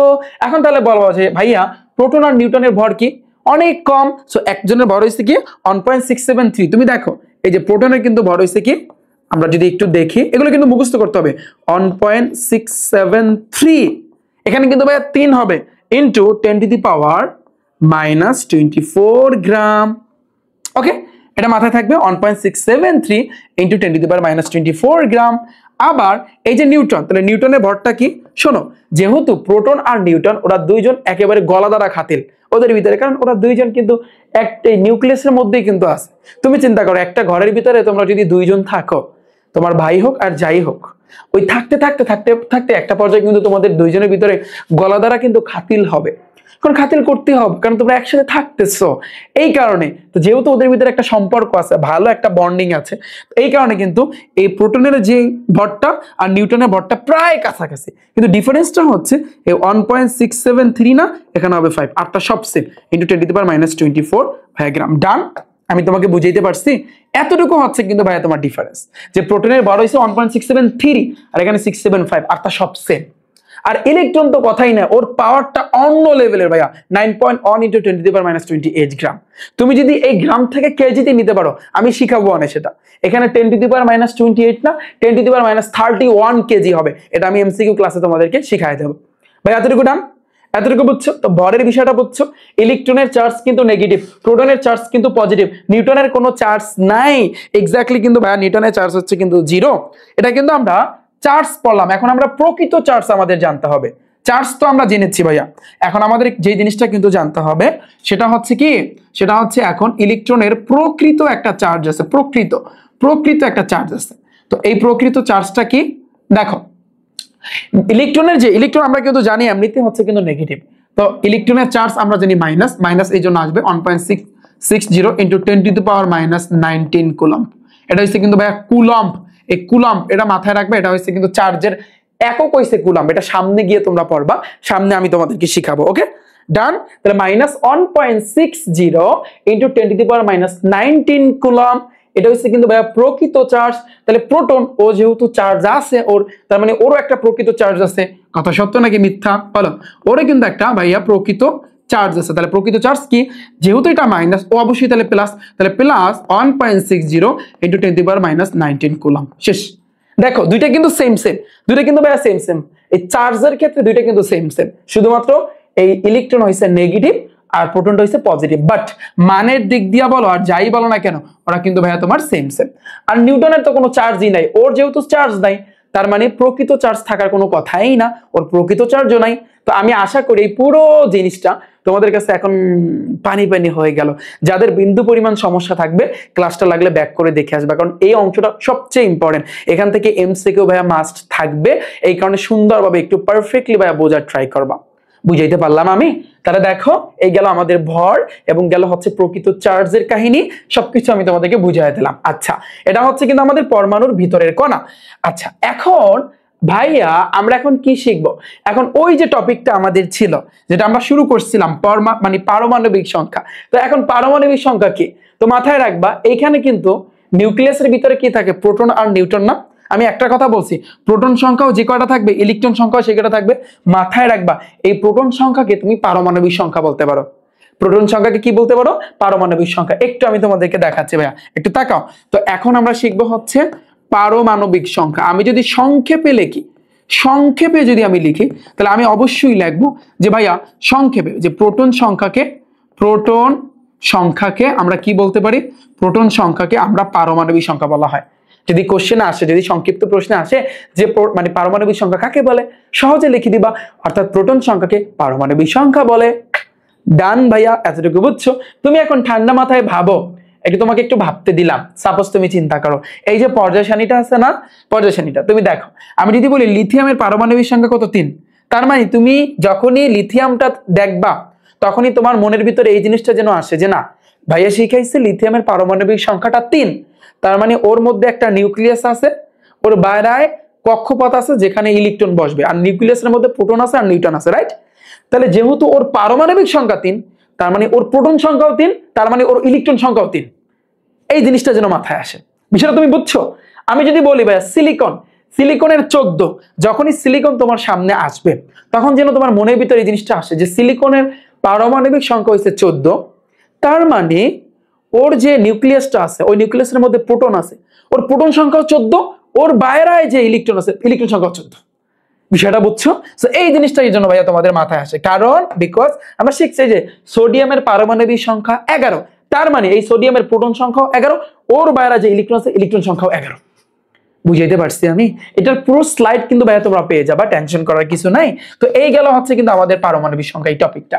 এরপরে আছে কিন্তু ভাই এখন আমরা শিখবো ভর সংখ্যা। ভর সংখ্যা মানে কি? ঠান্ডা মাথায় ভাবো তুমি। এখন আমরা শিখবো হচ্ছে ভর সংখ্যা, ঠিক আছে? ভর সংখ্যা জিনিসটা আসলে কি? তো ভর সংখ্যাটা শিখার আগে আমাদের আরো কিছু জিনিস আমাদের ভাইয়া শিখতে হবে। শোনো আমি একটু লেখা রাখি যে প্রোটন সংখ্যা এবং এটা একটু লেখো, আমি বুঝাচ্ছি যে প্রোটন সংখ্যা ও নিউট্রন সংখ্যার যোগফলকে, নিউট্রন সংখ্যার ভাইয়া কি যোগফলকে আমরা কি বলতে পারি? প্রোটন সংখ্যা ও নিউট্রন সংখ্যার যোগফলকে আমরা বলতে পারি ভাইয়া ভর সংখ্যা। এটা মাথায় রাখবা যে প্রোটন সংখ্যা এবং নিউট্রন সংখ্যার যোগফলকে বলা হয় ভাইয়া ভর সংখ্যা। এখন তুমি বোঝো যে তুমি বলবা যে ভাইয়া আপনি প্রোটন সংখ্যা শিখেছেন, এটা আমি বুঝলাম যে পারমাণবিক সংখ্যা আর প্রোটন সংখ্যা ও ইলেকট্রন সংখ্যা একই, কিন্তু এই নিউট্রন সংখ্যা এটা তো বুঝলাম না, এটা কিভাবে বের করে? দেখো এটা আমরা বের করবো। এটা বের করার জন্য আমাদের ভাইয়া এই ভর সংখ্যাটা লাগবে এবং এই ভর সংখ্যা আমাদের মাস্ট জানতে হবে। তুমি চিন্তা করো, আমি একটা নতুন স্লাইড নিচ্ছি ভাইয়া, দেখো ঠান্ডা মাথায় একটু চিন্তা করো। আমরা এখন কি বের করবো? আমরা এখন ভর সংখ্যা বের করার চেষ্টা করব এবং এখানে যে কয়টা আমি লেখা দিই এগুলো একটু ভাইয়া একটু মুখস্থ তোমার করতে হবে ভাইয়া, মুখস্থ তোমার করা লাগবে, মাস্ট করতে হবে, করা লাগবে। যেমন ফার্স্ট অফ অল আমি যদি বলি হাইড্রোজেনের কথা, হাইড্রোজেনের পারমাণবিক সংখ্যা কত ভাইয়া? হাইড্রোজেনের পারমাণবিক সংখ্যা কত? কে বলতে পারবা? দাঁড়াও আমি কি এখানে পারমাণবিক সংখ্যা এভাবে লিখবো না, আমি এখানে অন দিয়া দিই, এই অন দ্বারা বুঝবা যে পারমাণবিক সংখ্যা। হাইড্রোজেনের পারমাণবিক সংখ্যা হচ্ছে কিন্তু অন, কিন্তু আমাদের এখন কি বের করতে হবে? পারমাণবিক ভর, এটা আমাদের বের করতে হবে, পারমাণবিক ভর। তুমি পারমাণবিক ভরটা কিভাবে বের করবা? অনেকে বলবা যে ভাইয়া পারমাণবিক ভর বের করার কোনো শর্টকাট নাই। ইয়েস, অবশ্যই আছে। পারমাণবিক ভর যদি তুমি বের করতে চাও তোমার পারমাণবিক সংখ্যার লাগে 2 গুণ করতে হবে। আমি আবারও বলি, পারমাণবিক ভর যদি তুমি বের করতে চাও পারমাণবিক সংখ্যার লাগে তোমার ডাবল গুণ করতে হবে। কিন্তু অনেকটা ডিফারেন্স আছে, অনেকটার ভিতরে কিন্তু ভাইয়া তোমার কি আছে? পার্থক্য আছে। এই পার্থক্যগুলো তোমার একটু শিখতে হবে। যেমন তুমি ভাবো হাইড্রোজেনের একের লাগে 2 গুণ করলে 2 একে 2 হওয়ার কথা না, কিন্তু ওর পারমাণবিক ভরও কিন্তু একই হবে। বিষয়টা বোঝো, ও কিন্তু ডিফারেন্স। আমি একটু স্টার দিয়ে রাখি, এই যে স্টার আমি দিলাম, ও কিন্তু ভাইয়া ডিফারেন্স গেল আমাদের কিন্তু হাইড্রোজেন। এবার আসে কিন্তু ভাইয়া হিলিয়ামের পারমাণবিক সংখ্যা কত? 2। তাহলে 2 এর যদি 2 গুণ করো, যেহেতু আমাদের টার্গেট হয়েছে কিন্তু মানে আমরা যেটা করব এটার সাথে আমরা মেইনলি গুণ দিব, 2 দ্বারা গুণ দিব, তাইলেই হবে। তাহলে 2 গুণে 4 হওয়ার কথা। তুমি যদি ভালো করে দেখো পর্যায় সারণীটা একটু যদি ভালো করে দেখো তাহলে দেখবা ওখানে কত আছে? ওখানে কিন্তু ভাইয়া 4ই আছে, এই যে 4ই আছে। এটা কিন্তু ডিফারেন্স না, কারণ ওই যে 2 গুণ করছি, 2 গুণে 4। হাইড্রোজেন, হিলিয়াম, লিথিয়ামের কত ভাইয়া? 3। 3 গুণে 6 হওয়ার কথা, কিন্তু এক বাড়তি, 6 এর এক কত? 7 হবে, এই যে 7। এটা কি ভাইয়া? এটা হচ্ছে কিন্তু তোমার ডিফারেন্স। এই যে দেখো এটাও কিন্তু ডিফারেন্স। কারণ কি তুমি এখানে 3 গুণে 6 নামাইছো, কিন্তু তার সাথে তোমার 1 যোগ করতে হবে। এক কি করতে হবে? মাঝে মধ্যে তোমার 1 যোগ করা লাগবে, কারণ এগুলো হচ্ছে কিন্তু ডিফারেন্স। এই ডিফারেন্স গুলা বা এগুলা একটু তোমার টানা মুখস্থ করতে হবে, কিচ্ছু করার নাই। ওকে, আচ্ছা এবার দেখো ভাইয়া তুমি খেয়াল করো, হাইড্রোজেন, হিলিয়াম, লিথিয়াম, এবার হচ্ছে কিন্তু বেরিলিয়ামের হচ্ছে কত ভাইয়া? 4। 4 এর লাগে 2 গুণ করলে 8 হওয়ার কথা, বাট আর ওই 1 যোগ করতে হবে, 9 হবে। এটাও কিন্তু ভাইয়া তোমার ডিফারেন্স। এটাও কি ভাইয়া? তোমার ডিফারেন্স, কারণ তোমার মিলতেছে না। 4 দুগুণে 8 হওয়ার কথা, বাট কিন্তু হয়েছে কিন্তু তোমার 9। আচ্ছা এবার দেখো ভাইয়া, তারপর হচ্ছে কি বোরনের কত ভাইয়া? 5। তাহলে 5 এর লাগে 2 গুণ করলে কত আসে? 5 দুগুণে 10, বাট এটা তো 10 হবে না, এটাও ডিফারেন্স। এটা হবে কিন্তু তোমার 11, এক বাড়তি, ওই 10 এর লাগে 1 যোগ করতে হবে, তার মানে হয়েছে কিন্তু 11। ডান। এই জিনিসগুলো একটু তোমার মুখস্থ করতে হবে। এই যে পারমাণবিক সংখ্যা তো মুখস্থ করা লাগবে, পারমাণবিক ভরটাও কিন্তু ভাইয়া তোমাদের মুখস্থ করতে হবে। কত পর্যন্ত করতে হবে আমি বলবো অনেক, ওয়েট। তাহলে hydrogen, helium, lithium, beryllium, boron, কার্বনের কত ভাইয়া? 6। 6 লাগে 2 গুণ করলে আমরা জানি 6 দুগুণে 12, এই 12ই হবে। তারপর আছে কিন্তু নাইট্রোজেনের কত ভাইয়া? 7। 7 লাগে 2 গুণ করলে 7 দুগুণে 14। ডান, ঠিক আছে। এটা কিন্তু এগুলো কিন্তু ব্যতিক্রম না। তারপর হচ্ছে কিন্তু ভাইয়া অক্সিজেনের কত আমরা জানি? 8। 8 এর লাগে 2 গুণ করলে 8 দুগুণে 16, রাইট। এটাও কিন্তু ভাইয়া তোমার ডিফারেন্স না। তারপর আছে কিন্তু ভাইয়া ফ্লোরিনে হয়েছে কত ভাইয়া? 9। 9 লাগে 2 গুণ করলে কত হয়? 9 দুগুণে 18, বাট এটা হইবে 18 লাগে 1 যোগ করলে 19 হবে। এটা ডিফারেন্স ভাইয়া, এটা কিন্তু আলাদা, একটু তোমার বুঝতে হবে, বুঝছো? এই যে এরকম যেগুলো ডিফারেন্স আছে এগুলো একটু বেশি বেশি করে তোমার পড়তে হবে এবং এগুলো কিন্তু ভাইয়া তোমার মাথায় রাখতে হবে। এরপর আসে কিন্তু নিয়ন, আমরা জানি নিয়নের কত ভাইয়া? 10। 10 এর লাগে 2 গুণ করলে 10 দুগুণে 20, এটা ঠিক আছে, এটা পারফেক্ট। ডান। এতটুকু ভাইয়া তুমি বুঝছো? বলো এতটুকু ভাইয়া তুমি বুঝছো? দাঁড়া আমি একটু রিমুভ করে দিচ্ছি, এটা আমার আঁকাটা একটু বাঁকা হয়েছে। ভাইয়া এতটুকু ডান। এইগুলো একটু মুখস্থ করবা, কষ্ট হইলো, শত কষ্ট হইলো, তারপর কিন্তু ভাই তোমার মুখস্থ করতে হবে। কত পর্যন্ত করবা আমি দেখাচ্ছি। তো গেল hydrogen, helium, lithium, beryllium, boron, carbon, nitrogen, oxygen, fluorine, neon, এগুলো টানা মুখস্থ করতে হবে। পারমাণবিক সংখ্যা মুখস্থ করতে হবে, পারমাণবিক ভরটাও কিন্তু ভাই তোমার মুখস্থ করতে হবে। আমি বুঝাইতে পারছি? ঠিক আছে, আচ্ছা এতটুকু গেল। এরপর আসে কিন্তু ভাইয়া দেখো সোডিয়ামের আমরা জানি হচ্ছে কত 11। ওকে, এখন এইটার উপর আমি লিখে দিই পারমাণবিক ভর, পারমাণবিক ভর, তাই না? আমরা জানি নরমালি যে পারমাণবিক ভর যদি আমরা বের করতে চাই তাহলে সেই ক্ষেত্রে কি করতে হবে, 2 গুণ করতে হবে। এটা আমরা সবাই জানি যে আমার 2 গুণ করতে হবে। 11 2 গুণে 22 হওয়ার কথা, কিন্তু এক বাড়তি তোমার হবে ভাইয়া 23 সোডিয়াম। এবার আসি কিন্তু ম্যাগনেসিয়াম, ম্যাগনেসিয়াম রয়েছে কিন্তু ভাইয়া 12, তাহলে 12 লাগে 2 গুণ করলে 12 2 গুণে 24। ও আচ্ছা, এটা কিন্তু ভাইয়া ডিফারেন্স, আমি স্টার দিয়ে রাখলাম, এটা কিন্তু ভাইয়া তোমার ডিফারেন্স মাথায় থাকবে। তারপর হচ্ছে কিন্তু তোমার কি গেল, ম্যাগনেসিয়াম 12 2 গুণে 24, এটা ঠিক আছে। এবার আসি অ্যালুমিনিয়াম, অ্যালুমিনিয়াম রয়েছে কিন্তু ভাইয়া তোমার 13, 13 2 গুণে কত 26, 26 হওয়ার কথা, 26 এর লাগে 1 যোগ করলে কত আসবে 27, এটা কিন্তু তোমার ডিফারেন্স। এটা কি, এটা হচ্ছে কিন্তু ভাইয়া তোমার ডিফারেন্স, এটা একটু মাথায় রাখবা। বুঝাইতে পারছি আমি? তো এভাবে আমি বলবো যে ভাই কত পর্যন্ত যাব, দাঁড়াও আমি আর কিছু লিখি। ম্যাগনেসিয়াম, অ্যালুমিনিয়াম, অ্যালুমিনিয়ামের পর কি ভাইয়া সিলিকন, সিলিকনের 14, 14 লাগে 2 গুণ করলে 14 2 গুণে 28, এটা ঠিক আছে ভাইয়া? এটা ঠিক আছে? বলো কে কে বলতে পারবা অ্যান্সার দাও ভাইয়া, কে কে বলতে পারবা? আচ্ছা এটা ঠিক আছে। এবার কি ভাইয়া ফসফরাস, ফসফরাসের কত ভাইয়া 15, 15 লাগে 2 গুণ করলে 15 2 গুণে 30, বাট এটা ব্যতিক্রম, এক যোগ করতে হবে, এটা হবে কিন্তু ভাইয়া তোমার 31, তার মানে এটাও হচ্ছে কিন্তু ভাইয়া তোমার ডিফারেন্স। ওকে, স্টার দিয়ে রাখো ভাইয়া, এগুলো কিন্তু স্টার দিয়ে রাখতে হবে তোমার, ঠিক আছে? এছাড়া তোমরা কিন্তু এই পুরো স্লাইডটা পেয়ে যাবা, টেনশন করার কিছু নাই। আচ্ছা, ফসফরাসের পর কি ভাইয়া সালফার, সালফার হয়েছে কত 16, 16 লাগে 2 গুণ করলে 16 2 গুণে 32, এখানে কিন্তু কোনো ঝামেলা হয়নি, হয়েছে ভাইয়া হয়নি। তারপর আসছে কিন্তু ভাইয়া ক্লোরিন, ক্লোরিন হয়েছে কিন্তু ভাইয়া 17, 17 2 গুণে কত ভাইয়া মোটামুটি 7 2 গুণে 34 হওয়ার কথা, কিন্তু এটা হবে 35.5, এটা তো পুরাই ডিফারেন্স, এটা তো ভাইয়া পুরাই ডিফারেন্স ভাইয়া, এটা কি পুরাই ডিফারেন্স, বিষয়টা বুঝছো? আচ্ছা এটা একটু মুখস্থ করবা। তারপরে কি ভাইয়া আর্গন, আর্গনের কত ভাইয়া বলো তো? আর্গনের হয়েছে কিন্তু তোমরা বলবা যে পারমাণবিক সংখ্যা হয়েছে 18, কিন্তু ওর পারমাণবিক ভর হয়েছে 18 2 গুণে কত 8 2 গুণে 16, 36 হওয়ার কথা, কিন্তু ওর পারমাণবিক ভর হয়েছে 40 ভাইয়া, ওর পারমাণবিক ভর কত 40, এটা তো আরো ডিফারেন্স, এটা তো আরো ডিফারেন্স, রাইট? আচ্ছা, আর্গনের পর হচ্ছে কি ভাইয়া বলো তো? আর্গনের পর কি, আর্গনের পর কি কে কে বলতে পারবা? অ্যান্সার দাও, অ্যান্সার দাও ভাইয়া। পটাশিয়াম না, পটাশিয়াম। আচ্ছা, পটাশিয়ামের হয়েছে কত ভাইয়া 19, তাহলে 19 2 গুণে হওয়ার কথা কত 38, 9 2 গুণে 18 কিন্তু হওয়ার কথা, বাট এটা হবে কত 39 39, এটা তো আরো ডিফারেন্স, একটা ডিফারেন্স, ঠিক আছে?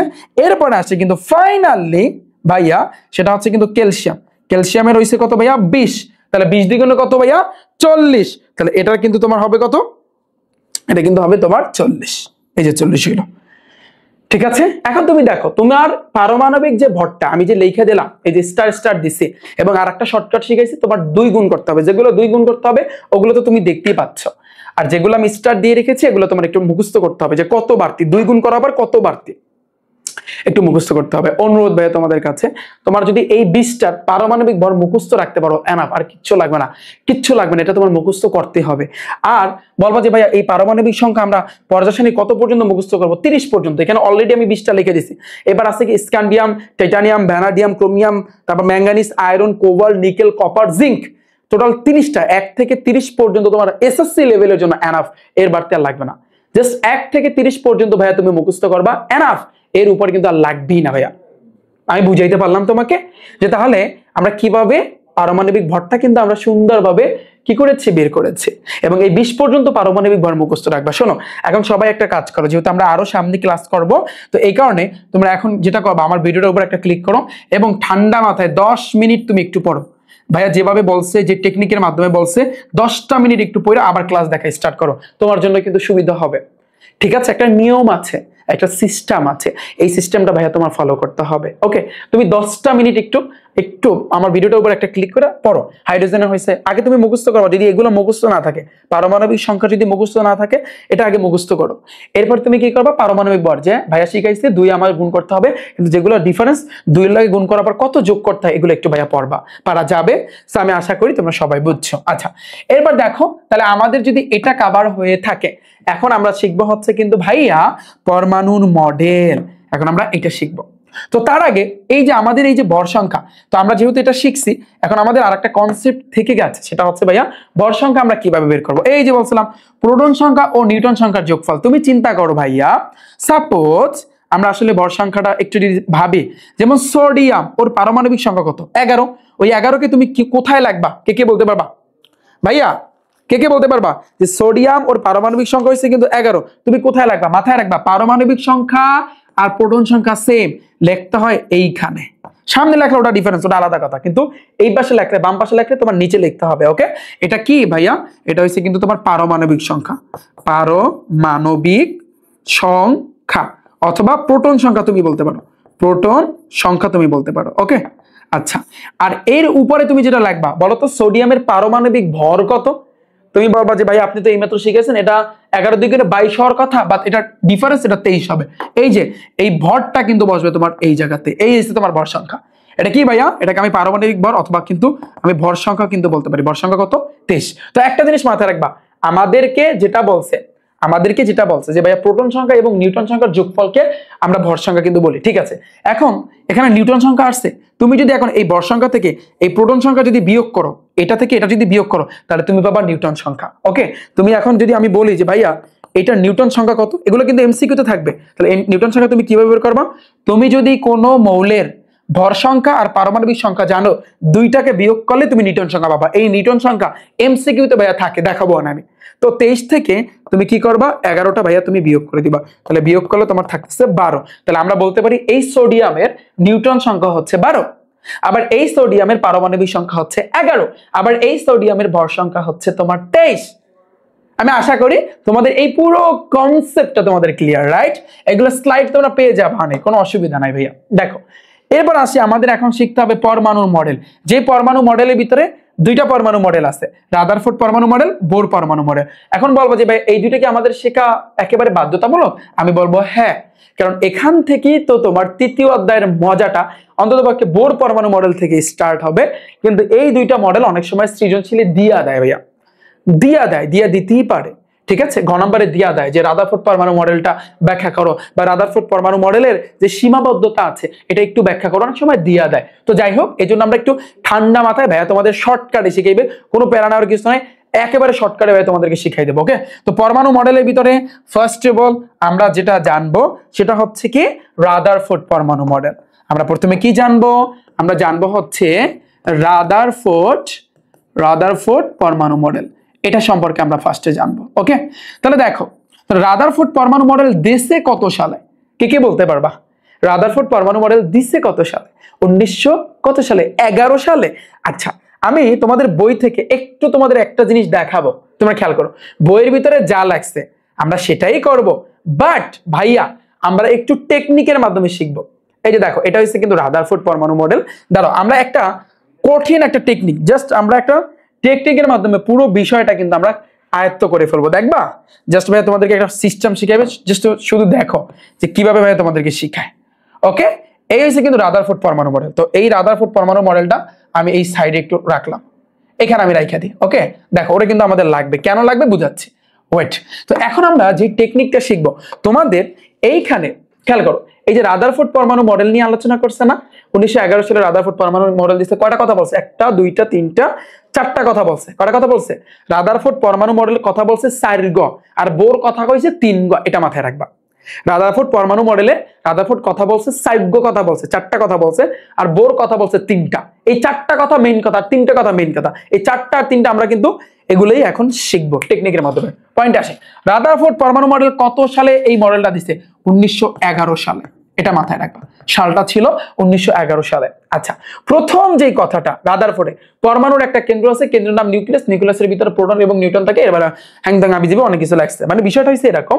দেখো রাদারফোর্ড 1 নম্বরে যে কথাটা বলেছে, দেখো 1 নম্বরে যে কথা বলছে, দেখো এটা একটা পরমাণু না, এটা একটা পরমাণু তুমি বলতে পারো, এটাকে তুমি মৌল বলতে পারো, তাই না? আমরা কিন্তু শিখছি যে পরমাণু আর মৌল একই কথা। রাদারফোর্ডের 1 নাম্বার কথা হচ্ছে যে ভাইয়া পরমাণুর ভিতরে একটা কি আছে? পরমাণুর ভিতরে একটা কেন্দ্র আছে। কেন্দ্র মানে কি? একটা বৃত্ত, ফর এক্সাম্পল একটা বৃত্তের মাঝখানে যদি আমি একটা বিন্দু দিই, ওটাকে কি বলে? কেন্দ্র।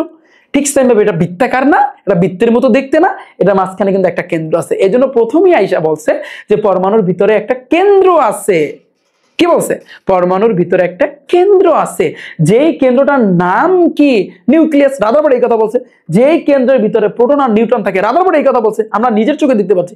এবং এই কেন্দ্রের বাইরে বা এই নিউক্লিয়াসের বাইরে যে কক্ষপথ থাকে সেগুলোতে থাকে ইলেকট্রন। শেষ। আমি এতক্ষণ পর্যন্ত যা বলছি এটাই ওর 1 নাম্বার কথা। বুঝিয়ে পারলাম আমি? তুমি বইটা দেখলে তোমার মাথাটা বনবন করতে পারে, কিন্তু ভাইয়া যেই টেকনিকের মাধ্যমে শিখায়, জাস্ট তুমি ভাবো, তুমি চিন্তা করো যে কতটা ইজি লাগবে তোমার কাছে।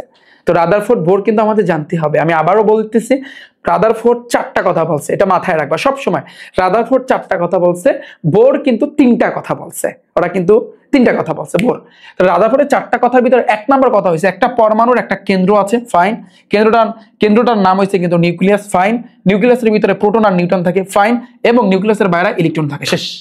ইটস ভেরি সিম্পল ব্রো, এত প্যারা খাওয়ার কিছু নয় ভাইয়া, যেভাবে শিখায় সেভাবে দেখো। তো দেখো, তাহলে আমরা 1 নাম্বারে লিখতে পারি, 1 নাম্বারে আমরা কি লিখতে পারি, যে পরমাণুর ভিতরে একটা কেন্দ্র আছে। লেখো, পরমাণুর ভিতরে তোমার কি আছে, একটি কেন্দ্র আছে, একটি কেন্দ্র আছে। ওকে, তাহলে পরমাণুর ভিতরে ভাইয়া একটি কেন্দ্র আছে। আচ্ছা, এই যে দেখো, এই যে কেন্দ্রটা দেখতে পাচ্ছ, এই কেন্দ্রটার নাম, যার নাম হয়েছে কি, যার নাম হয়েছে কি বলতো, যার নাম নিউক্লিয়াস। যার নাম কি, নিউক্লিয়াস। ওকে, আচ্ছা, এরপর দেখো, এই যে নিউক্লিয়াসটার ভিতরে আমরা কিন্তু জানি প্রোটন আর নিউট্রন থাকে, তাই না? এবার লাগবে যে নিউক্লিয়াসের ভিতরে আছে, আর নিউক্লিয়াসের ভিতরে, নিউক্লিয়াসের ভাইয়া, নিউক্লিয়াসের ভিতরে কি আছে, নিউক্লিয়াসের ভিতরে প্রোটন ও নিউট্রন আছে, প্রোটন ও নিউট্রন আছে। ওকে, প্রোটন ও নিউট্রন আছে, ডান। আচ্ছা, এরপরে এই নিউক্লিয়াসের বাইরে যে কক্ষপথ আছে, তুমি বলবা যে ভাইয়া আপনি তো ঘুরে ঘুরে সুন্দরভাবে দেখাইছেন, কিন্তু রাদারফোর্ড পরমাণু মডেলটা এরকম কেন, বাঁকা তারা কেন? তখনকার এটা জাস্ট তুমি চিন্তা করো, এটাও গোল্লা, কিন্তু ও একটু বাঁকা কি সেমেট দিচ্ছে, একই কথা। এই গোল্লাটাকে তুমি এভাবে চিন্তা করতে পারো, কোনো অসুবিধা নেই। তো একই কথা। তাহলে নিউক্লিয়াসের ভিতরে কি আছে ভাই, আমার হাতের লেখা হয়তো বা হজবরলা হচ্ছে, দ্রুত লিখতেছে এই জন্য। তো যাই হোক, নিউক্লিয়াসের ভিতরে প্রোটন এবং নিউট্রন আছে, এবং এই নিউক্লিয়াসের বাহিরে লিখতে হবে কি, নিউক্লিয়াসের ভাইয়া কি, নিউক্লিয়াসের বাহিরে। নিউক্লিয়াসের বাহিরে কি আছে বলতো, নিউক্লিয়াসের বাহিরে তোমার এই যে ইলেকট্রন আছে, লিখতে পারো ইলেকট্রন আছে, ইলেকট্রন ভাইয়া আছে, ডান। এতটুকু কে বুঝছো বলো? 1 নাম্বার কথাটা বুঝছো? আমি আবারও বলি, পরমাণুর ভিতরে একটা কেন্দ্র আছে, যেই কেন্দ্রের তার নাম হয়েছে নিউক্লিয়াস, যেই নিউক্লিয়াসের ভিতরে প্রোটন এবং নিউট্রন আছে, এবং এই নিউক্লিয়াসের বাইরে তোমার ইলেকট্রন আছে, ডান। 2 নম্বর কথা যেটা বলছে, এটা গেল আমাদের 1 নম্বর। নিউক্লিয়াস অত্যন্ত ক্ষুদ্র, পরমাণু বেশিরভাগ জায়গায় ফাঁকা। মানে কি, এই যে তুমি দেখো, তুমি একটু ভালো করে দেখো 2 নম্বর যে কথা, সেটা হচ্ছে কি, এই যে 2 নম্বরেই বলছে নিউক্লিয়াসটা অত্যন্ত ক্ষুদ্র, অনেক ছোট না? দেখো কত বড় একটা পরমাণু, এই কত বড় এই পরমাণুটার চেয়ে এই নিউক্লিয়াসটা কতটা ছোট, তাই না? এই কথাই বলছে যে নিউক্লিয়াসটা অত্যন্ত ক্ষুদ্র এবং পরমাণুর বেশিরভাগ জায়গায় ফাঁকা। দেখো কত ফাঁকা, তাহলে পরমাণুর বেশিরভাগ জায়গায় হয়েছে কিন্তু ফাঁকা। এটা কার কথা? এটা কিন্তু রাদারফোর্ডের কথা। ওকে, তাহলে 2 নম্বর হয়েছে কি, নিউক্লিয়াস অত্যন্ত ক্ষুদ্র। তাহলে নিউক্লিয়াসটা ভাইয়া কি, নিউক্লিয়াস অত্যন্ত ক্ষুদ্র, অত্যন্ত ক্ষুদ্র, এবং ভাইয়া পরমাণুর বেশিরভাগ জায়গায় ফাঁকা। পরমাণুর, হ্যাঁ, বেশিরভাগ জায়গায় কি, বেশিরভাগ জায়গায় হয়েছে কিন্তু ভাইয়া ফাঁকা, জায়গা ফাঁকা। এটা যেন মাথায় থাকে। এই হয়েছে কিন্তু 2 নম্বর কথা। এটা তো বাস্তব, আমরা দেখতেই পাচ্ছি, আমাদের চোখে কিন্তু আমরা দেখতে পাচ্ছি যে নিউক্লিয়াসটা অনেকটা ছোট এবং পরমাণুর ভাইয়া বেশিরভাগ জায়গায় হচ্ছে কিন্তু ফাঁকা। আচ্ছা, এবার আসি কিন্তু ভাইয়া দেখো 3 নাম্বার কি কথা বলছে, সৌরজগতে সূর্যকে কেন্দ্র করে। তুমি নর্মালি গেস করো ভাইয়া যে 3 নাম্বার যে কথাটা বলছে, যে তোমরা কিন্তু জানো যে সৌরজগতের নামটা শুনছো না? তাহলে এই সৌরজগতে যতগুলো গ্রহ আছে তার ভিতরে পৃথিবী কিন্তু আছে। আমরা কিন্তু জানি পৃথিবী সূর্যের চারপাশে ঘুরে। তার পৃথিবীর মতো অন্যান্য যতগুলো গ্রহ আছে সবগুলাই কিন্তু সূর্যের চারপাশে ঘুরে। তা এই কথাটাই কিন্তু বলছে যে রাদারফোর্ড সৌরজগতে সূর্যি মামা সূর্যকে কেন্দ্র করে সূর্যের চারপাশে যেভাবে গ্রহগুলো ঘুরতে থাকে, ঠিক সেম ভাবে এই ইলেকট্রনগুলো এই যে নিউক্লিয়াসকে কেন্দ্র করে ওর চারপাশে ঘুরতে থাকে। আমার কথা বুঝতে পেরেছো? এটা তো তোমরা বুঝছো যে সৌরজগতে কি আছে, সৌরজগতে সূর্যকে কেন্দ্র করে যে যেভাবে গ্রহগুলো ঘুরে। দেখো 3 নাম্বার হচ্ছে কি, সৌরজগতে, লেখো সৌরজগতে সূর্যকে কেন্দ্র করে, কাকে? সূর্যি মামা বা সূর্য। তো এই সূর্যকে কেন্দ্র করে, সূর্যকে ভাইয়া কেন্দ্র করে, মাথায় রাখবা, সৌরজগতে সূর্যকে কেন্দ্র করে, সূর্যকে কেন্দ্র করে যেভাবে গ্রহগুলো ঘুরতে থাকে। দেখো যেভাবে গ্রহগুলো ঘুরতে থাকে, গ্রহগুলো ঘুরতে থাকে, হ্যাঁ ঘুরতে থাকে, তেমনি তেমনি ভাইয়া এই যে দেখো এই যে দেখো মানে সৌরজগতে সূর্যকে কেন্দ্র করে যেভাবে গ্রহগুলো ঘুরতে থাকে ঠিক সেম ভাবে এই যে ইলেকট্রনগুলো এই নিউক্লিয়াসকে কেন্দ্র করে, নিউক্লিয়াসকে কিন্তু কেন্দ্র করে, ওইটাকে কেন্দ্র করে এই নিউক্লিয়াসের চারপাশে বিভিন্ন কক্ষপথে ঘুরে। তাহলে দেখো তেমনি ইলেকট্রনগুলো নিউক্লিয়াসকে কেন্দ্র করে, কাকে কেন্দ্র করে ভাইয়া? নিউক্লিয়াসকে কেন্দ্র করে ভাইয়া, কাকে কেন্দ্র করে? নিউক্লিয়াসকে কেন্দ্র করে তোমার এই যে কক্ষপথ, এগুলোকে বলা হয় যে যেখানে কিন্তু ঘুরে এগুলোকে বলা হয় কক্ষপথ বা শক্তি স্তর। আগে বলছি না, তো শক্তি স্তরে বা কক্ষপথে ঘুরতে থাকে, কক্ষপথে ঘুরতে থাকে। ডান। আমি হয়তো একটু দ্রুত লিখতেছি, এই জন্য হাতের লেখা এরকম বাঁকা হইতে পারে, এটা বুঝছো? এটা তো একেবারে পানি। এবার দেখো বলছে কি, পরবর্তী যে কথাটা কিন্তু বলছে লাস্ট এন্ড ফাইনাল, ধনাত্মক চার্জ বাই নিউক্লিয়াসের প্রতি ঋণাত্মক চার্জ বাই ইলেকট্রন এক ধরনের আকর্ষণ বল কাজ করে। এই আকর্ষণ বল কেন্দ্রমুখী এবং এই কারণে কিন্তু ওই যে বিষয়টা আমি তোমাদেরকে বলছিলাম। এখন 4 নাম্বার যে রাদারফোর্ড যে কথাটা বলছে সেই কথাটা কিন্তু আমি আগেই তোমাদেরকে বলেছি যে ভাইয়া একটা পরমাণুর ভিতরে যে নিউক্লিয়াস থাকে, এই নিউক্লিয়াসের ভিতরে প্রোটন থাকে, এই প্রোটন হইছে কিন্তু ধনাত্মক, আর এই প্রোটন ও বাইনারি যে ইলেকট্রন আছে ইলেকট্রন গুলো হইছে কিন্তু ভাইয়া তোমার ঋণাত্মক। তাহলে এই ধনাত্মক, আমি বলছি প্রোটনও যে কয়টা থাকে ইলেকট্রনও কিন্তু সেই কয়টা থাকে, আমি এই কথা বলছিলাম না, মনে আছে? আচ্ছা, তাহলে এটা মাথায় রাখবা, এই যে ধনাত্মক চার্জ যুক্ত যে কয়টা প্রোটন থাকে ঠিক সেম ভাবে ভাবো, তুমি চিন্তা করো, ধনাত্মক চার্জ যুক্ত যে কয়টা প্রোটন থাকে ঠিক সেম ভাবে ঋণাত্মক চার্জ যুক্ত সেই কয়টা কিন্তু তোমার ইলেকট্রন থাকে, মনে আছে? এটা কিন্তু বলছিলাম না। এই কারণে কিন্তু ওরা একজন আর একজনকে সাইডে যেতে পারে না এবং এদের ভিতরে এক রকমের আকর্ষণ বল কাজ করে, এই কথাটাই কিন্তু বলছে। এই কথাটাই কিন্তু এখন রাদারফোর্ড বলছে যে ধনাত্মক চার্জ বাই নিউক্লিয়াসের প্রতি, কারণ এই নিউক্লিয়াসের মধ্যে যে প্রোটনটা আছে ওইটাই তো ধনাত্মক, তো ওরা প্রোটন না বলে নিউক্লিয়াস বলছে, একই কথা। ধনাত্মক চার্জ বাই নিউক্লিয়াসের প্রতি ঋণাত্মক চার্জ বাই ইলেকট্রন এক ধরনের আকর্ষণ বল কাজ করে। ওকে, ধনাত্মক চার্জ বাহী এই প্রোটন বলতে পারো, আমরা প্রোটন বলবো, প্রোটনের প্রতি এই যে ঋণাত্মক চার্জ বাহী অর্থাৎ ইলেকট্রনের কিন্তু এক রকমের আকর্ষণ বল কাজ করে। ঠিক আছে, এই জিনিসটা আমরা লিখবো 4 নম্বরে। দেখো এটা গেল আমাদের 3 নাম্বার। আমি যদি 4 নম্বরের কথা বলি সেটা হবে কি, দেখো 4 নম্বরে হবে ধনাত্মক চার্জ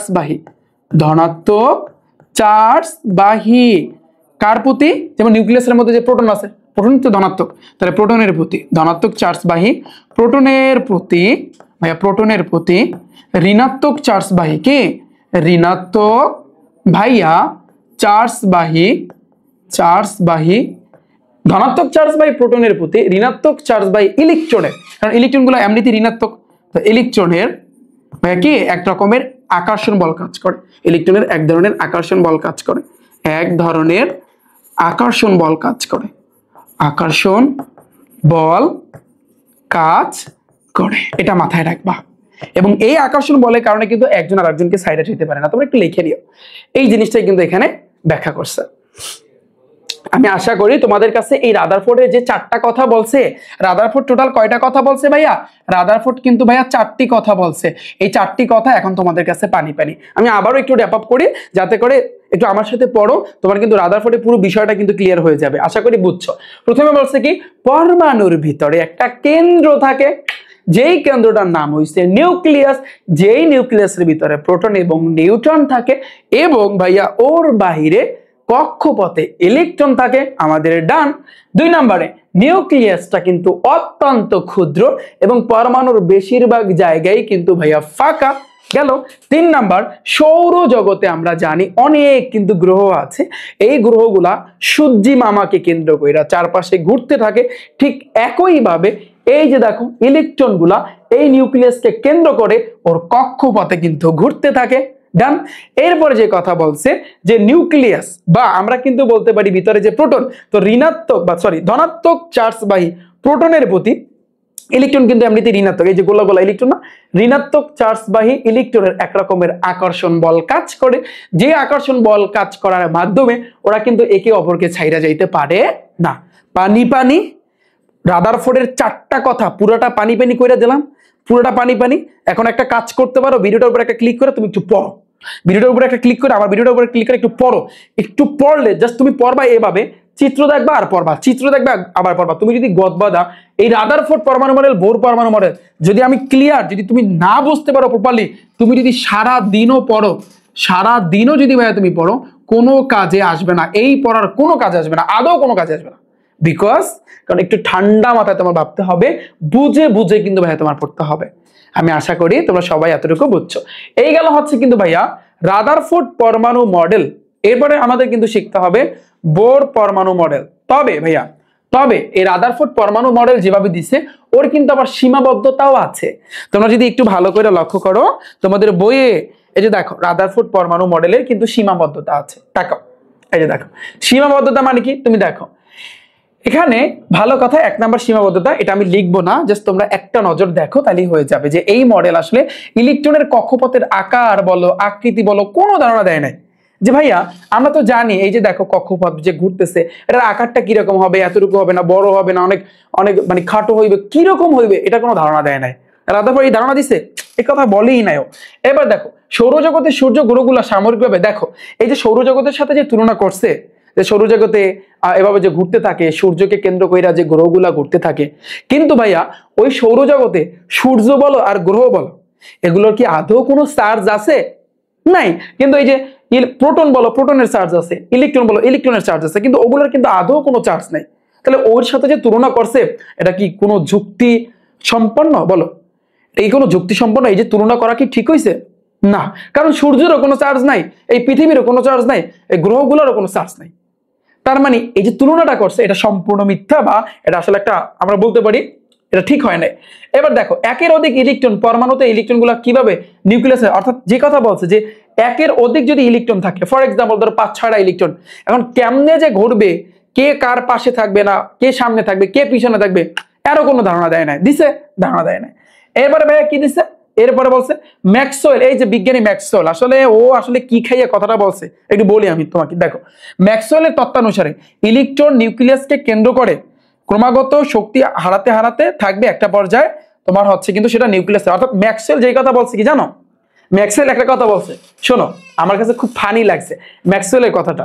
ঠিক আছে, কিরকম দেখো ম্যাক্সওয়েল আইসে একটা ঠেলা মারা কথা কইছে, জানো ঠেলা মারার কথা হয়েছে যে এই যে ইলেকট্রন গুলো না, মানে ম্যাক্সওয়েল ওর মাথা দিয়ে এটা বের করছে, মানে ও যে কি খাইয়া এই কথাটা বলছে আমি নিজেও জানি না, বাট তুমি দেখো যে ম্যাক্সওয়েল যে কথাটা বলছে এই যে ইলেকট্রন গুলো কক্ষপথে ঘুরতেছে না, এই ঘুরতে ঘুরতে ঘুরতে ঘুরতে ঘুরতে ঘুরতে একটা পর্যায়ে ওর শক্তি হারাইবে। কে হারাইবে? ইলেকট্রন। শক্তি হারাইলে একটা পর্যায়ে কিন্তু এই নিউক্লিয়াস আইয়া কিন্তু মধ্যে পড়বে। এটা কি আদৌ সম্ভব? এটা ম্যাক্সওয়েলের বলে তত্ত্ব। মানে আমি জানি না এটা কিসের উপর, তুমি চিন্তা করো এই ইলেকট্রন গুলা যদি ঘুরতে ঘুরতে ঘুরতে ঘুরতে একটা পর্যায়ে যদি নিউক্লিয়াস আইসা পড়ে তাহলে তো ইলেকট্রনের কোনো অস্তিত্বই থাকবে না, তাহলে কক্ষপথ, তাহলে এত কিছু কেমিস্ট্রি কোনো অস্তিত্বই তো তাহলে থাকবে না। তার মানে ম্যাক্সওয়েলের যে তত্ত্বটা দিছে ও যে কি খাইয়া দিছে আই ডোন্ট নো, বাট তোমরা একটু কমেন্ট করো যে ভাইয়া কি খাইয়া আসলে এই তত্ত্বটা দিছে। ঠিক আছে একটু, তো এই জন্য কিন্তু এখানে স্পষ্ট লেখা যে ম্যাক্সওয়েলের তত্ত্বানুসারে যে ইলেকট্রন গুলা ক্রমাগত ঘুরতে ঘুরতে ঘুরতে ঘুরতে ঘুরতে ঘুরতে শক্তি হারাইতে হারাইতে একটা পর্যায়ে নিউক্লিয়াসে যায় পড়ে। তো নিউক্লিয়াসে যদি পতিত হয় তখন কিন্তু সম্পূর্ণ বিলীন হয়ে যাবে, এই পরমাণুর কোনো অস্তিত্বই থাকবে না। দেখো সম্পূর্ণ কিন্তু বিলীন হয়ে যাবে। তাহলে ম্যাক্সওয়েলের তত্ত্বানুসারে যদি আমরা রাদারফোর্ডকে তুলনা করি যে না রাদারফোর্ড, এই যে রাদারফোর্ড তুই যে 4টা কথা বলছস, তুই ম্যাক্সওয়েলের তত্ত্বের দিকে তাকাইছস, ও কিছু খায়া তা আবার কিন্তু এই তত্ত্বটা দিছে, তুই যে দিলি এই ম্যাক্সওয়েলের তত্ত্বানুসারে কিন্তু রাদারফোর্ডের পরমাণু মডেল সঠিক না। বিষয়টা আমি বুঝে দিতে পারছি। এই গেল হচ্ছে কিন্তু আমাদের 4টা সীমাবদ্ধতা। শোনো পড়াশোনা এমন ভাবে করবা তোমরা যাতে করে যে টপিকটা নিয়ে তোমরা পড়বা ওই টপিকটা পূর্ণ মনোযোগটা যেন ওখানে দিতে পারো। আজকাল সবারই কিন্তু এই জিনিসটা সমস্যা যে ভাইয়া যখন পড়তে বসি বাট মনোযোগটা ওখানে থাকে না, মনোযোগটা সম্পূর্ণ থাকে আমি স্কুলে যাব, আমি খেলতে যাব, আমি এই জায়গাতে যাব, আমি ঘুরতে যাব, এটা সেটা আমার। আবার হচ্ছে এখন বর্তমানে যেই মোবাইল ফোনের যে গেমস গুলা আছে পাবজি বলো ফ্রি ফায়ার বলো এগুলোর প্রতি, আবার বর্তমানে তো রিলসের তো কোনো কথাই নেই, তো এগুলোর প্রতি কিন্তু পূর্ণ মনোযোগটা থাকে। তো মনোযোগ যদি ওই দিকে থাকে তাহলে জীবনেও কিন্তু তুমি কিছুই করতে পারবা না। তুমি এই জন্য দেখো কতটা সুন্দরভাবে আমি তোমাদেরকে বুঝাই দিলাম রাদারফোর্ড পরমাণু মডেলও আমাদের শেষ, আমাদের সীমাবদ্ধতাও শেষ। আমি যদি এখন প্রশ্ন করি যে ভাই তুমি কতটুকু বুঝতে পেরেছো, আমরা দেখো এই প্রথম থেকে এই পর্যন্ত কতগুলো আমরা টপিক কভার করেছি, দেখো কতটা ইজি লাগতেছে। এখন তুমি এখন যদি বইটা হাতে নাও, ভাইয়া যে কয়টা টপিক পড়াইছে 1 থেকে এই যে রাদারফোর্ড 7 পর্যন্ত অলরেডি ডান। তুমি এখন আমার এই ক্লাসটা দেখছো না, এখন তুমি বইটা হাতে নিবা, দেখবা যেটা পড়তে যাবা ওইটাই ইজি, তুমি যেটা পড়তে যাবা ওইটাই ইজি। তো এই কারণে কিন্তু ভাইয়া তোমাদের জন্য 2026 সালে তোমরা যারা এসএসসি পরীক্ষা দিবা, তোমাদের যাদের শর্ট সিলেবাস দিছে এবং যারা 2027 সালে তোমরা এসএসসি পরীক্ষা দিবা তোমাদের তো ফুল সিলেবাস, তোমাদের জন্য কিন্তু ভাইয়া আমি যে টাইপ ভিত্তিক বেসিক অনশট এমসিকিউ, অনশট সিকিউ মানে সৃজনশীলের কিন্তু ক্র্যাশ কোর্স নিয়ে এসেছি। তো অলরেডি কিন্তু আমার এই কোর্সে, এটা কিন্তু আজকের এই ক্লাসটা, এটা কিন্তু আমার ব্যাচের ক্লাস। এই যে দেখতে পাচ্ছ, এটা হয়েছে কিন্তু ভাইয়া, তাকাও খেয়াল করো, এই যে টাইপ ভিত্তিক, বেসিক, তারপর সিকিউ এবং এমসিকিউ ক্র্যাশ কোর্সের ক্লাস। যেই কোর্সে আমরা সিস্টেম অনুযায়ী কিন্তু আমরা কি করব, ফিজিক্স বলো, পদার্থবিজ্ঞান বলো, রসায়ন বলো, উচ্চতর গণিত বলো, জীববিজ্ঞান বলো, আমরা 4টা সাবজেক্ট ফুল আমরা কভার করে ফেলবো। কিভাবে আমরা কভার করব তোমরা কিন্তু জানো, অলরেডি কিন্তু তোমরা ক্লাস দেখছো না? ফিজিক্সে আমি কিভাবে ক্লাস করাইছি, হায়ার ম্যাথে কিভাবে করাইছি, তারপর জেনারেল ম্যাথে আমি কিভাবে করাইছি, দেখছো না? তো এই যে আজকে আমি কিন্তু বেসিক কিন্তু এখনো শেষ হয়নি, আরো অনেকগুলো টপিক আছে, অনেকগুলো টপিক আমাদের শেষ করতে হবে। তো এই বেসিক গুলো আমরা আগে কভার করব। এরপরে ভাইয়া কি করব, আমরা সাথে সাথে আমরা কি করব, এই যে এমসিকিউ আছে না, অনশট এমসিকিউ, মানে ধরো প্রথম ক্লাসে আমি কি করব, প্রথম ক্লাসে আমি তোমাদেরকে বেসিকটা ঠান্ডা মাথায় একেবারে কভার করে দিব। এই যে এখন যে ক্লাসটা দেখতেছো এটা হচ্ছে বেসিক ক্লাস। দ্বিতীয় ক্লাসে আমি তোমাদের জন্য এমসিকিউ নিয়ে আসবো ভাইয়া, টাইপ ভিত্তিক অনশট এমসিকিউ। এই যে অনশট এমসিকিউ, যেখানে মোটামুটি ভাবে এই তৃতীয় অধ্যায় প্রায় 5 থেকে 6 টাইপের এমসিকিউ আছে, যেখানে আমি ওভারঅল প্রায় 70 থেকে 80টার মতো এমসিকিউ তোমাদেরকে করাই দেবো, প্রত্যেকটা চ্যাপ্টার থেকে এইভাবে করাই দেবো এইভাবে। সো দেখবা না যে কতটা মজা লাগে, যারা টাইপ ভিত্তিক আমার এমসিকিউ ক্লাস দেখছো, গণিতের যারা দেখছো, উচ্চতর গণিতের যারা দেখছো, ফিজিক্সের যারা দেখছো, তোমরা বুঝতে পারতেছো যে কতটা মজা লাগতেছে। ঠিক আছে, আচ্ছা এরপর আসে কি ভাইয়া, এরপর 3 নাম্বার ক্লাসে কিন্তু আমরা সৃজনশীল করব। যেমন দেখো এটা হয়তোবা রসায়নের, বাট আমি জাস্ট একটা আইডিয়া দিচ্ছি। এই যে দেখো এইভাবে আমাদের সৃজনশীলগুলো সাজানো থাকবে, বা এটা একটা গণিতের কোশ্চেন, আবার ভাইবো না যে আসলে এটা আবার আসলো কোথা থেকে রসায়নে, জাস্ট এইভাবে কিন্তু আমাদের সৃজনশীলগুলো সাজানো থাকবে। 3 নাম্বার ক্লাসে কিন্তু আমরা সুন্দরভাবে এই সৃজনশীলগুলো কিন্তু কভার করবো। ওকে, তো এইভাবে আমরা পদার্থবিজ্ঞান বলো, রসায়ন বলো, জীববিজ্ঞান বলো এবং উচ্চতর গণিত বলো, 4টা সাবজেক্টের ফুল বই আমরা কিন্তু ভাই কভার করে ফেলবো। দেখো এই যে দেখো, প্রথম ক্লাস বেসিক ক্লাস, আজকে যে করাচ্ছি বেসিক ক্লাস, তারপর টাইপ ভিত্তিক এমসিকিউ, যেখানে 1000-এর মতো এমসিকিউ তোমাদেরকে করানো হবে। অর্থাৎ পদার্থবিজ্ঞান থেকে টোটাল 1000, রসায়নে 1000, উচ্চতর গণিতে 1000 এবং ভাইয়া জীববিজ্ঞান 1000, টোটাল 4 সাবজেক্টে বলতে গেলে 4000 এমসিকিউ তোমাদেরকে আমি করাই দেবো। এরপর তুমি চিন্তা করো যে তোমার প্রিপারেশনটা, আমি কিন্তু এই জন্য বলেছি একটা কথা যে এই কোর্সের ভিডিওটা তোমরা দেখতে পারো। আমি একটা কথা বলছি, তুমি যদি তোমার স্কুল বলো, তোমার মাদ্রাসা বলো, তার ভিতরে যদি তুমি টপে থাকতে চাও, এমনকি বোর্ডে যদি তুমি টপ লেভেলে থাকতে চাও, তাহলে ভাইয়া এই কোর্সটা তোমার জন্য। এটা আমি আগেই বলেছি, কারণ হচ্ছে 2024 সালে যারা এসএসসি পরীক্ষা দিয়েছিল, তোমাদের সিনিয়র যারা 2025 সালে যারা এসএসসি পরীক্ষা দিয়েছিল, ওরা এখন বলতেছে ভাইয়া আমাদের জন্য এরকম ফিচার্স কেন আনেননি। মানে ওদের জন্য কিন্তু এরকম আনা হয়নি, ওদেরকে আমি 500 এমসিকিউ করাই দিচ্ছিলাম প্রত্যেকটা সাবজেক্ট থেকে, এখন আমি তোমাদের 1000 এমসিকিউ করাবো। কারণ আমার টার্গেট যে প্রত্যেকটা সাবজেক্টে যেন 100-তে 100 প্রিপারেশন, অর্থাৎ তোমার প্রস্তুতি তুমি যে A+ এরকমটা না, আমার টার্গেট হচ্ছে 100-তে 100, সহজ কথা। সো যদি এখানে সুন্দরভাবে কিন্তু দেওয়া আছে। এবং আরেকটা সবচেয়ে মজার জিনিস, সেটা হচ্ছে ভাইয়া তোমাদের প্রস্তুতিটাকে আরো চাঙ্গা করার জন্য আমরা এমসিকিউ পরীক্ষার ব্যবস্থা নিচ্ছি। সো আমরা এই এমসিকিউ পরীক্ষা সামনে আমরা ব্যবস্থা নিব, যেখানে ধরো সাপোজ তুমি এই যে তৃতীয় অধ্যায় এমসিকিউ ক্লাস, দ্বিতীয় ক্লাসটা থাকবে হচ্ছে কিন্তু এমসিকিউ ক্লাস দেখার পরে সাথে সাথে ধরো আমি তোমাকে 70 থেকে 80টা এমসিকিউ তৃতীয় অধ্যায় করাইলাম, ওই এমসিকিউ গুলা তুমি আমার ওয়েবসাইটে যাবা, সুন্দরভাবে সেখানে তুমি পরীক্ষা দিবা, তোমাকে একটা টাইম দেওয়া হবে, ওই টাইমের ভিতরে তুমি পরীক্ষা দিয়ে নিজেকে যাচাই করতে পারবা যে না তুমি আসলে তৃতীয় অধ্যায় এমসিকিউ তোমার কোন জায়গাতে ভুল আছে, কোথায় ভুল আছে, এই ব্যবস্থা কিন্তু আমরা ভাইয়া করতেছি তোমাদের জন্য।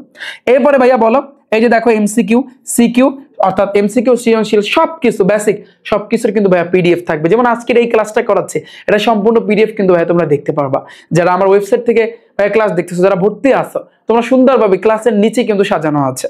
এছাড়াও এই যে ইউটিউবের আমি কমেন্ট সেকশনে কিন্তু পিডিএফটা দিয়ে রাখবো, তোমরা সেখান থেকে পিডিএফটা ডাউনলোড করে দেখতে পারো। ঠিক আছে, এই 4 সাবজেক্টের যে কোর্সের ফি হচ্ছে মাত্র ভাইয়া 1020 টাকা। তুমি চিন্তা করো, তাহলে এক একটা সাবজেক্টকে ভাগ করো, যে এক একটা মানে 4টা বইয়ের A to Z full complete করে দিব। ঠিক আছে, এবং আমাদের খেলাটা শুরু হবে যে আমরা টেস্ট পরীক্ষার আগে আমরা সবগুলা সাবজেক্ট আমরা কিন্তু কভার করব যা আছে। এরপরে টেস্ট পরীক্ষার পর আমরা বোর্ড কোশ্চেন প্র্যাকটিস উড়াদুরা, ওই যে বলে না টেস্ট পেপার সলভিং, এটা কিন্তু ভাইয়া শুরু হবে।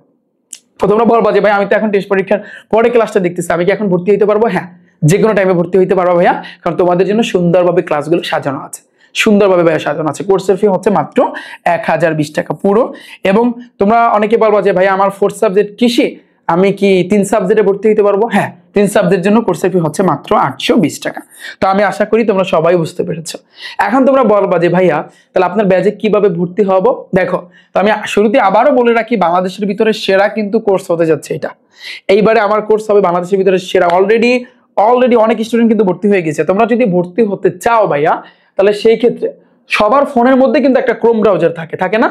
ক্রোম ব্রাউজার আছে না? ক্রোম ব্রাউজারে যাবা, এখানে গিয়া সার্চ দিবা রিফাত একাডেমি অথবা rifatacademy.com সার্চ দিলে শুরুর দিকে কিন্তু ভাইয়া আমার কিন্তু ওয়েবসাইটটা দেখতে পারবা। এখানে ক্লিক করলে ফার্স্টের দিকে কিন্তু একটা ছোট্ট ভিডিও দেখতে পারবা। এটা দেখলেই ভাইয়া তুমি বুঝতে পারবা যে ভাইয়া তুমি কিভাবে ভর্তি হবা, তারপর হচ্ছে কিভাবে ক্লাসগুলো পাবা, A to Z ভাইয়া সবকিছু। ঠিক আছে, জাস্ট একটু দেখবা। এবার নিচের দিকে যাবা, নিচের দিকে গেলে এখানে দেখো SSC 26-27 লেখা আছে, physics, chemistry, biology, higher math, এই 4 সাবজেক্টের দেখো কোর্স আছে, যে কোর্সের ফি হচ্ছে 1020 টাকা। এবং আরেকটা বিষয় ভাইয়া, সেটা বলে রাখি ভাইয়া, তোমাদের জন্য কিন্তু যারা এই যে তোমরা হচ্ছে কিন্তু যারা ভর্তি হবা, তোমাদের জন্য ফাইনাল কিন্তু একটা মানে এক্সাম নেওয়া হবে। যে ফাইনাল এক্সামে একটা পরীক্ষা নিব আমি তোমাদের সব মানে কমপ্লিট করার পরে, অর্থাৎ প্রথম থেকে একেবারে টোটাল 20 জনকে কিন্তু আমি পুরস্কার দিব। যেখানে প্রথম পুরস্কার হিসেবে থাকতেছে একটা ল্যাপটপ, সেকেন্ড পুরস্কার একটা স্মার্টফোন, থার্ড পুরস্কার থাকতেছে একটা স্মার্ট ওয়াচ এবং ফোর্থ পুরস্কার থাকতেছে একটা হচ্ছে ক্যালকুলেটর, তোমরা দেখতে পাচ্ছ। এবং এই ল্যাপটপ এবং স্মার্টফোন আমি নিজে তোমাদেরকে দিয়ে আসবো ইনশাল্লাহ। তো দেখা হচ্ছে, এবং খেলা হবে, পুরোটা জমবে খেলা। তো ভর্তি হওয়ার জন্য এই যে বললাম, যারা 4 সাবজেক্টে ভর্তি হইতে চাও, জাস্ট তোমরা অনেকে কোশ্চেন করো যে ভাইয়া ক্লাসগুলো কতদিন থাকবে? ক্লাসগুলো থাকবে একেবারে 2027 সালের এসএসসি পরীক্ষার শেষ পর্যন্ত। ঠিক আছে, এবার আবার কিন্তু অনেকে বলো যে ভাইয়া যে এই যে 1020 টাকা আবার কি টাকা দিতে হবে? না, এই টাকা দিলে হবে, আর কোনো টাকা দিতে হবে না। ঠিক আছে, যারা 3 সাবজেক্ট ভর্তি হতে চাও, যাদের হায়ার ম্যাথ নাই, উচ্চতর গণিত নাই, ফিজিক্স, কেমিস্ট্রি, বায়োলজি, তোমরা এই 3 সাবজেক্ট 820 টাকা কিন্তু ভর্তি হতে পারো। এছাড়া ভর্তি হইতে যদি ভাইয়া তোমাদের কোনো সমস্যা হয়, আমাদের একটা হোয়াটসঅ্যাপ নাম্বার আছে 01749097325, আমাদের হোয়াটসঅ্যাপ নাম্বারে মেসেজ দিয়ে রাখতে পারো। এছাড়াও আমাদেরকে অর্থাৎ শুক্রবার বাদে সকাল 10টা থেকে বিকাল 4টা পর্যন্ত আমাদেরকে ফোন দিলে আমাদেরকে পাবা, আমাদের সাথে যোগাযোগ করতে পারো। ওকে, সো আমি আশা করি তোমরা সবাই বিষয়টা বুঝতে পেরেছো এবং ইনশাল্লাহ তোমাদের সাথে খেলা হবে এবং পুরো খেলাটা কিন্তু ভাইয়া জমবে, রাইট? আচ্ছা, তো আমাদের এখনকার যে টপিকটা গেল সেটা হচ্ছে রাদারফোর্ড পরমাণু মডেলের পুরো জিনিসটা কিন্তু আমাদের ডান। আচ্ছা, এখন আমরা কি শিখবো? ভাইয়া দেখো, এখন আমরা শিখবো হচ্ছে কিন্তু বোর পরমাণু মডেল। রাদারফোর্ড শেষ, এখন আমরা শিখবো হচ্ছে বোর পরমাণু মডেল। রাদারফোর্ড কথা বলছে 4টা, বোর বলছে 3টা। এখন বোরের কাহিনীটা কি এখন আমরা কিন্তু শিখবো। ওকে, তাহলে দেখো ভাইয়া একটু খেয়াল করো। তাহলে আমরা শিখবো হচ্ছে কিন্তু ভাইয়া বোর পরমাণু মডেল। ওকে, খেয়াল করি আমরা। তাহলে বোর পরমাণু মডেলে 3টা কথা বলছে। এখন 3টা কথা কি কি বলছে আমি যদি তোমাদের বইটা থেকে একটু যদি দেখাই ভাইয়া, দেখো আমি যদি তোমাদের বইটা থেকে দেখাই, এই যে বোর আইসাই একটা ঠেলা মারা কথা কইছে। কিন্তু একটা ঠেলা মারা কথা কইছে। বলো তো কি কথা কইছে? কথাটা হইছে এটা যে পরমাণুতে যে সকল ইলেকট্রন থাকে সেগুলোকে নিউক্লিয়াসকে কেন্দ্র করে ইচ্ছা মতো ঘুরতে পারবে না। বিষয়টা মনে হয় বুঝাইতে পারি না। দেখো বিষয়টা তুমি বোঝো। এই যে রাদারফোর্ড যে কথা বলছিল না, এই যে নিউক্লিয়াসকে কেন্দ্র করে ইলেকট্রন গুলা ঘুরে, বোর আইসাই বলছে যে না ভাই, এই যে ইলেকট্রন গুলা ওরা ইচ্ছা মতো যে কোনো কক্ষপথে ঘুরতে পারবে না। কোনোভাবেই সম্ভব না। তোমার মনে হইলো যে এই ইলেকট্রনের মনে হইলো আমি এই কক্ষপথে ঘুরবো, আর একটা ইলেকট্রনের মনে হইলো আমি আর একটা কক্ষপথে, আর একটা মনে হইলো আমি আর একটা কক্ষপথে, এভাবে কিন্তু কেউ কোনো ইলেকট্রন ইচ্ছা মতো কোনো কক্ষপথে ঘুরতে পারবে না। তার মানে যদি কক্ষপথে ইচ্ছা মতো ঘুরতে না পারে, যদি স্বাধীনতা না থাকে, ঘোরার স্বাধীনতা মানে কি? যেমন তুমি এক জায়গায় ঘুরতে যাবে, এখন তোমাকে বললো যে না তুই যাইতে পারবি না, বা সাপোজ তোমাকে এমন চাপ দিল, কেউ একজন এমন চাপ দিল যে না ওখানে তুই যাইতেই পারবি না, তুই ঘুরতে যাইতে পারবি না, এটাকে বলা চাপ। ঠিক আছে, তো এখানে কিন্তু তোমার কিন্তু স্বাধীনতা নাই। স্বাধীনতা আছে যেমন বিশেষ করে যারা আসলে অপরাধী, যারা অপরাধ করে তাদেরকে কি করে পুলিশ, তারা কি করে জেলের ভিতরে ঢুকাইয়া রাখে। ওদের কি কোনো স্বাধীনতা আছে? ওরা কি ইচ্ছা করলে জেল থেকে বের হইতে পারবে? কোনোভাবে সম্ভব? নো, কোনোভাবেই কিন্তু সম্ভব না। তার মানে ওদের কোনো স্বাধীনতা নাই। ঠিক আছে, ঠিক সেম ভাবে বোর আইসাই বলছে এতদিন বিমালা স্বাধীনতা করছো। বোর কত সালে এই পরমাণু মডেল দিছে? রাদারফোর্ড দিছে কত সালে ভাইয়া? 1911 সালে। খেয়াল করো, আমরা কিন্তু জানি রাদারফোর্ড দিছে 1911 সালে। বোর ঠিক 2 বছরের মাথায় 1913 সালে, 1913 সালে কিন্তু আইসাই কিন্তু এই যে বোর পরমাণু মডেল দিছে।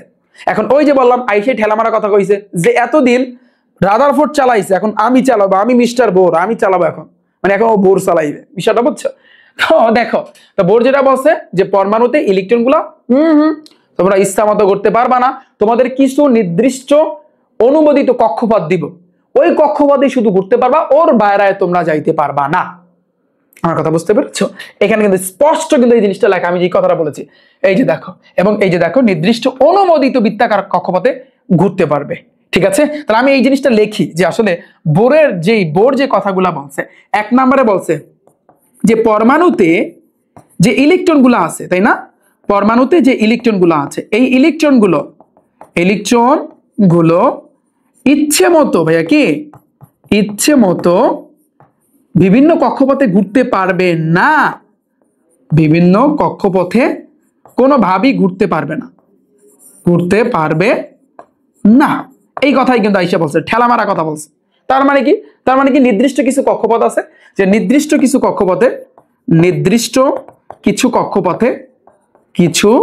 কক্ষপথে কি করতে হবে, বা নির্দিষ্ট কিছু অনুমোদিত শব্দটা লেখবা ভালো হবে, অনুমোদিত কক্ষপথে ঘুরতে পারবে। তাহলে এই নির্দিষ্ট কক্ষপথে কিন্তু ঘুরতে পারবে, যেগুলোকে কিন্তু এই যে কে, এল, এম এবং এন দ্বারা কিন্তু প্রকাশ করছে। তো এই নির্দিষ্ট কক্ষপথে যে অনুমোদিত কক্ষপথ, এগুলোর কিন্তু টোটাল নাম আছে কয়টা জানো? এই যে নির্দিষ্ট যে কক্ষপথ, এগুলোকে তুমি কক্ষপথ বলতে পারো, খেয়াল করো, তুমি কক্ষপথ বলতে পারো, তুমি এগুলোকে শক্তিস্তর বলতে পারো, এগুলো আমি নাম লিখে দিচ্ছি, শক্তিস্তর বলতে পারো।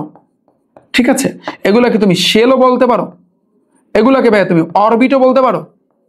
হ্যাঁ, আরো একটা কিন্তু নাম আছে, সেটা হচ্ছে কি তোমার স্থির কক্ষপথ কিন্তু বলতে পারো, স্থির কক্ষপথ কিন্তু তুমি বলতে পারো। বুঝাইতে পারলাম আমি? বলো। এই যে দেখো যে নির্দিষ্ট যে কক্ষপথ যেগুলো, এই কক্ষপথগুলোর 5টা নাম, কয়টা নাম ভাইয়া? 5টা নাম। একটাকে তুমি কক্ষপথ বলতে পারো, আবার তুমি সেটাকে শক্তিস্তরও বলতে পারো, তুমি সেটাকে শেলও বলতে পারো, তুমি সেটাকে অরবিটও বলতে পারো, তুমি সেটাকে স্থির কক্ষপথ কিন্তু বলতে পারো। বিষয়টা বুঝছো? তো মাথায় রাখবা, এই জন্য কিন্তু এই যে নির্দিষ্ট কিছু অনুমোদিত কক্ষপথ, সেখানে কিন্তু বলে দিচ্ছে যে এভাবে বলছে যে এন এর মান অন হলে, অন হলে এটাকে আমরা কিন্তু বলতে পারি কে শক্তি স্তর। ঠিক আছে, কে শক্তি স্তর কিন্তু আমরা বলতে পারি। n = যদি তোমার 2 হয়, তাহলে n = 2 হলে এটাকে আমরা বলতে পারি এল শক্তি স্তর। এটা মাথায় রাখবা। ঠিক আছে, এবার আসি, n = যদি তোমার 3 হয়, তাহলে এটাকে আমরা বলতে পারি ভাইয়া m শক্তি স্তর। এরপরে দেখো, n = যদি 4 হয়, তাহলে 4 হলে এটা হচ্ছে কিন্তু ভাইয়া তোমার n শক্তি স্তর। এই কথা কিন্তু বলছে, এই শক্তি স্তরের কথা বলছে। তুমি এটাকে শক্তি স্তর বলতে পারো, কক্ষপথ বলতে পারো, শেল বলতে পারো, অরবিট বলতে পারো, স্থির কক্ষপথ বলো, তুমি যেটা বলো সেটাই হইবে, একই কথা। 5টা নাম কিন্তু একই কথা। আমার কথা বুঝতে পেরেছো? তো বিষয়টা আমি কিন্তু বুঝাই যে আইসাই কিন্তু বোর সে কি করছে, যে নির্দিষ্ট কিন্তু অনুমোদিত কক্ষপথের কথা কিন্তু বলেছে। তাহলে তুমি একটু ভাবো, চিন্তা করো ভাইয়া, যে আমরা কিন্তু জানি একটা পরমাণু কিন্তু এখানে কিন্তু কি থাকে, নিউক্লিয়াস থাকে, তাই না? এবং এই যে নিউক্লিয়াসটা আছে, তো এই নিউক্লিয়াসের বাহিরে তোমার কি থাকে ভাইয়া? এই যে দেখো, এই একটা শক্তি স্তর, তারপর এই একটা শক্তি স্তর, তাই না? আবার এই একটা শক্তি স্তর, ভাবো একটু চিন্তা করো, আবার এখানে আর একটা শক্তি স্তর কিন্তু আমি দিলাম, এগুলোকে বলা হয় ভাইয়া তোমার শক্তি স্তর। এবং এখানে যেটা বলছে যে প্রথমে দেখো, তুমি একটু ভাবো, এই যে এটা কিন্তু ভাইয়া তোমার নিউক্লিয়াস, এটা হচ্ছে প্রথম শক্তি স্তর। যে প্রথম শক্তি স্তর মানে কি, এটা হচ্ছে কিন্তু কে শক্তি স্তর, আমি কিন্তু বলতে পারি প্রথম শক্তি স্তরকে বলা হয় কে শক্তি স্তর। তারপর হচ্ছে দ্বিতীয় শক্তি স্তরকে বলা হয় এল শক্তি স্তর, তৃতীয়টাকে বলা হয় এম শক্তি স্তর, চতুর্থকে বলা হয় ভাইয়া এন শক্তি স্তর। এই কথাই কিন্তু বিজ্ঞানী বোর বলছে। বিষয়টা বুঝছো? এন এর মান যদি অন হয়, এটা মাথায় রাখবা, এন এর মান যদি ভাইয়া অন হয় কে শক্তি স্তর, এন এর মান 2 হলে এল শক্তি স্তর, এন এর মান 3 হলে এম শক্তি স্তর, এন এর মান যদি তোমার কি হয় 4 হয়, তাহলে সেক্ষেত্রে কিন্তু তোমার এন শক্তি স্তর। এটা মাথায় থাকবে ভাইয়া, সবার এটা মাথায় থাকবে। ডান। এই গেল হচ্ছে কিন্তু ঠেলামারা কথা, আইসাই কিন্তু এই কথা বলছে এবং এই জিনিসটা কিন্তু লেখছে। আচ্ছা দেখো, বোর পরমাণু মডেল অনুসারে কোন শক্তি স্তর ইলেকট্রনের কিন্তু কৌণিক ভরবেগ। ভাইয়া তুমি ভাবো, তুমি চিন্তা করো, কি চিন্তা করবা নরমালি? দেখো ভাইয়া, এই যে দেখো, এই যে এইটা দিয়ে যদি তাকাও, এখানে কিন্তু যে ইলেকট্রন আছে, তাই না? এই ইলেকট্রনের কিন্তু একটা ভরবেগ আছে, কৌণিক ভরবেগ। এটার নাম কি? কৌণিক ভরবেগ। এখন তোমরা অনেকে বলবা যে ভাইয়া বিষয়টা একটু বুঝলাম না, একটু ক্লিয়ার করেন। দেখো, আমি যদি বলি যে বিজ্ঞানী বোর সে আসলে কিন্তু 2 নম্বরে কি বলছে, যে প্রতিটা মানে হচ্ছে ইলেকট্রনের প্রতিটি ইলেকট্রনের কি আছে, ইলেকট্রনের ভাইয়া কৌণিক ভরবেগ আছে, কৌণিক ভরবেগ। এখন অনেকে বুঝি না যে কৌণিক জিনিসটা আসলে কি। দেখো, কৌণিক ভরবেগ। ভর তো বোঝো, ভরকে কিন্তু আমরা কি জানি, যেমন আমি একটু সাপোজ বলি, এই একটা কক্ষপথ, এই একটা কক্ষপথ, সাপোজ আমি এই একটা কক্ষপথ আমি দিলাম, হ্যাঁ সাপোজ তুমি চিন্তা করো, এবং মাঝখানে আমি এখানে দিলাম নিউক্লিয়াস। ওকে, এরপর দেখো তুমি চিন্তা করো, একটু চিন্তা করো, নিউক্লিয়াসের বাইরে এখানে ধরো 2টা ইলেকট্রন বসছে, পরেরটা ধরো 8টা ইলেকট্রন বসছে, সাপোজ পরেরটা ধরো 1টা ইলেকট্রন বসছে। এটা কিন্তু আমি বলতে পারি এটা হচ্ছে কিন্তু সোডিয়াম, তাই না? এখন দেখো এই সোডিয়ামে যে কয়টা ইলেকট্রন আমি দিছি, এই প্রত্যেকটা ইলেকট্রনের একটা কৌণিক ভরবেগ আছে। কৌণিক কেন লাগাইছে আর ভরবেগ জিনিসটা আসলে কি তোমাদের ফিজিক্সে আমি কিন্তু অলরেডি শিখাইছি।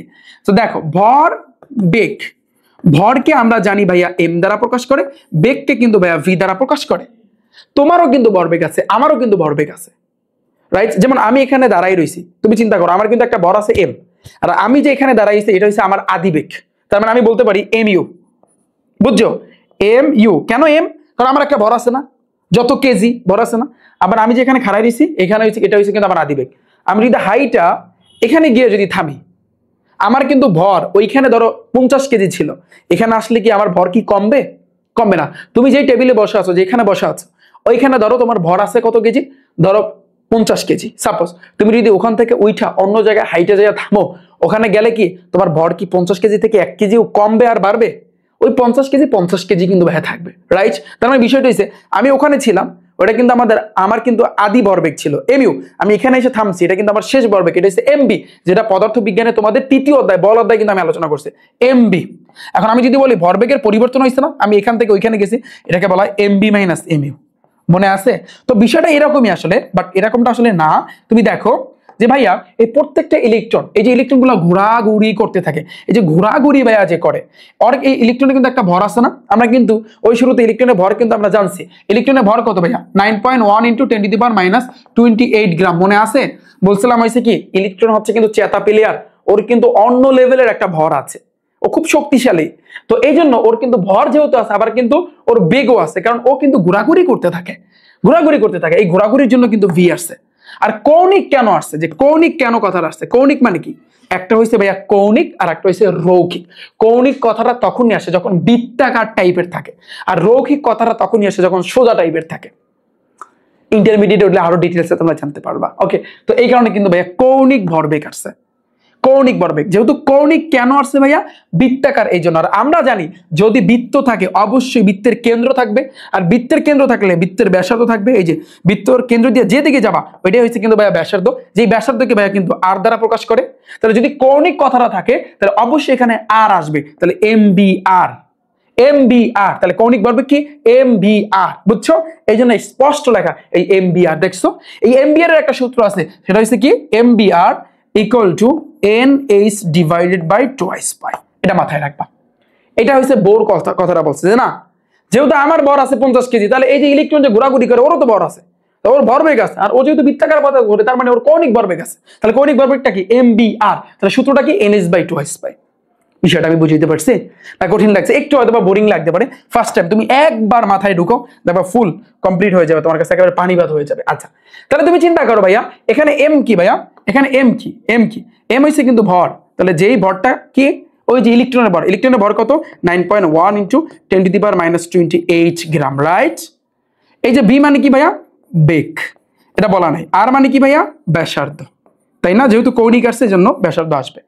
তারপর এন মানে কি? এই যে এন দ্বারা কি বোঝায়? এখানে এন দ্বারা কি বোঝায়? যে এন এর মান 1 হলে প্রথম শক্তি স্তর, এন এর মান 2 হলে দ্বিতীয় শক্তি স্তর, এন এর মান 3 হলে তৃতীয় শক্তি স্তর, মানে কে শক্তি স্তর, এল শক্তি স্তর, এল শক্তি স্তর, এটা বোঝায়। এইচ মানে কি ভাইয়া? প্লাঙ্ক ধ্রুবক, এটা একটা মান, প্লাঙ্ক ধ্রুবক। এই প্লাঙ্ক ধ্রুবকটা আপাতত মাথায় রাখো, যে প্লাঙ্ক ধ্রুবকের মান আছে 6.66 × 10⁻⁻34। এটা একটু লাগে 6 এটা এইচ দ্বারা প্রকাশ করে, এইচ ইকুয়াল টু, আমি এখানে লিখতেছি না, এটা মান হচ্ছে কি 6.626 × 10⁻⁻34। এই জিনিসটা প্লাঙ্ক ধ্রুবকটা মানটা মাথায় রাখবা।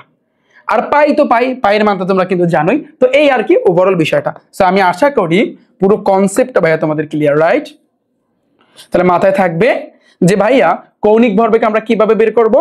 MBR = NH/2π, MBR = NH/2π, যেখানে আমরা m মানে কি? আমরা ইলেকট্রনের ভর চিন্তা করতে পারি 9.1 × 10⁻⁻28 গ্রাম, তারপর h মানে প্লাঙ্ক ধ্রুবক 6.626 × 10⁻⁻34। আমি বুঝাইতে পারলাম তোমাদের? বলো, আমি কি বুঝাইতে পারছি? আচ্ছা, ডান। এতটুকু আপাতত মাথায় রাখো, আরো ক্লিয়ারলি আমরা সামনে জানবো। আচ্ছা, এই গেল 2 নাম্বার কথা। 3 নাম্বার কথা সেটা হচ্ছে, এখন একটা জিনিস চিন্তা করো, তোমাদের মনে আরো একটা প্রশ্ন জাগে যে ভাইয়া ইলেকট্রন গুলো যখন ঘুরতে থাকে, ইলেকট্রন কি লাফ দিয়ে এক শক্তি স্তর থেকে আরেক শক্তি স্তর, মানে একটা কক্ষপথ থেকে আরেকটা কক্ষপথে যায় না? কোশ্চেন থাকে না? আসলে সচরাচর যায় না, কিন্তু যদি যায় ধরো এই যে ইলেকট্রনটা, ও বলতেছে দূর ভালো লাগে না, এক জায়গায় কতক্ষণ থাকবো, সাপোজ ভালো লাগে না, বোরিং লাগতেছে, তখন কি করবো, লাফ দিয়ে ধরো এখানে গেল। তো যখন এভাবে লাফ দিয়ে এক শক্তি স্তর থেকে অন্য শক্তি স্তরে যাবে, তখন কিন্তু ভাইয়া শক্তির শোষণ এবং বিকিরণ ঘটবে। এটা কিন্তু বোরি কিন্তু বলছে, এই কথাটা কে বলছে ভাইয়া? এই কথাটা কিন্তু ভাইয়া তোমার বোরি বলছে। এটা মাথায় রাখবা যে এটা বলছে কি, যখন একটা ইলেকট্রন লাফ দিয়ে অন্য আর একটা, মানে হচ্ছে এক শক্তি স্তর থেকে অন্য শক্তি স্তরে ভাইয়া যাবে, তখন কিন্তু শক্তির শোষণও ঘটবে, শক্তির বিকিরণও ঘটবে। তো তুমি দেখো এখানে একটু ঠান্ডা মাথায় একটু চিন্তা করো যে কোনো প্রধান শক্তি স্তরে ইলেকট্রন ঘোরার সময় ইলেকট্রন কোনো শক্তি শোষিত বা বিকিরিত হয় না। তবে ইলেকট্রন যদি, এই যে দেখো, ইলেকট্রন যদি নিম্ন শক্তি স্তর থেকে উচ্চ শক্তি স্তর যায়, নিচ থেকে যখন উপরে যখন যাবে, নিম্ন শক্তি স্তর থেকে যখন উচ্চ শক্তি স্তরে যাবে, ধরো সাপোজ একটু ভাবো, দেখো এই যে ইলেকট্রনটা ধরো এখান থেকে এই শক্তি স্তর থেকে ধরো এই শক্তি স্তরে কিন্তু গেল, নিম্ন শক্তি স্তর থেকে উচ্চ শক্তি স্তর যদি যায়, তাহলে মাথায় রাখবা এই জিনিসটা। দাঁড়াও, এখানে কিন্তু শক্তি কি করবে, শক্তি শোষণ করবে, শক্তি শোষিত হবে। ওকে, যখন নিম্ন শক্তি স্তর থেকে উচ্চ শক্তি স্তরে কিন্তু ভাইয়া যাবে, তখন কিন্তু শক্তির শোষণ ঘটবে। আবার তুমি দেখো, আবার যখন ইলেকট্রন যখন উচ্চ শক্তি স্তর থেকে নিম্ন শক্তি স্তরে যাবে, তখন কিন্তু শক্তির বিকিরিত হবে। তাহলে উচ্চ শক্তি স্তর থেকে ধরো এখান থেকে ধরো এইখানে আসলো, উচ্চ শক্তি স্তর থেকে যখন নিম্ন শক্তি স্তরে আসবে, তখন কিন্তু শক্তির বিকিরণ ঘটবে। তাহলে শক্তির কি ঘটবে, শক্তির বিকিরণ ঘটবে, এটা মাথায় রাখবা, এটা ভাইয়া মাথায় রাখবা। ঠিক আছে, এই কথাটাই কিন্তু রাদারফোর্ড কিন্তু বলছে। ঠিক আছে, যে যখন ইলেকট্রন গুলো, দেখো যখন ইলেকট্রন গুলো কি করবে ভাইয়া, যে নিম্ন শক্তি স্তর থেকে উচ্চ শক্তি স্তরে যখন যাবে, কারণ এটা নিচের শক্তি স্তর, এটা উপরের শক্তি স্তর, এই জন্য লিখবা যে ভাইয়া নিম্ন শক্তি স্তর থেকে ভাইয়া তোমার উচ্চ শক্তি স্তরে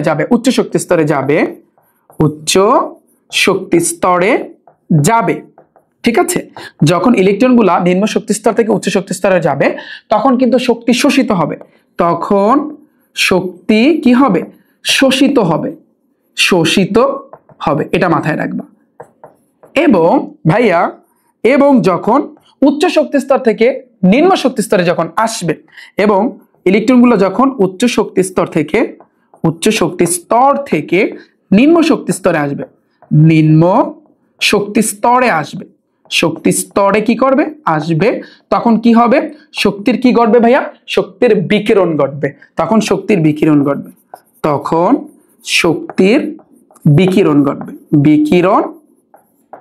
ঘটবে, এটা মাথায় রাখবা ভাইয়া। ডান, এতটুকু বুঝছো?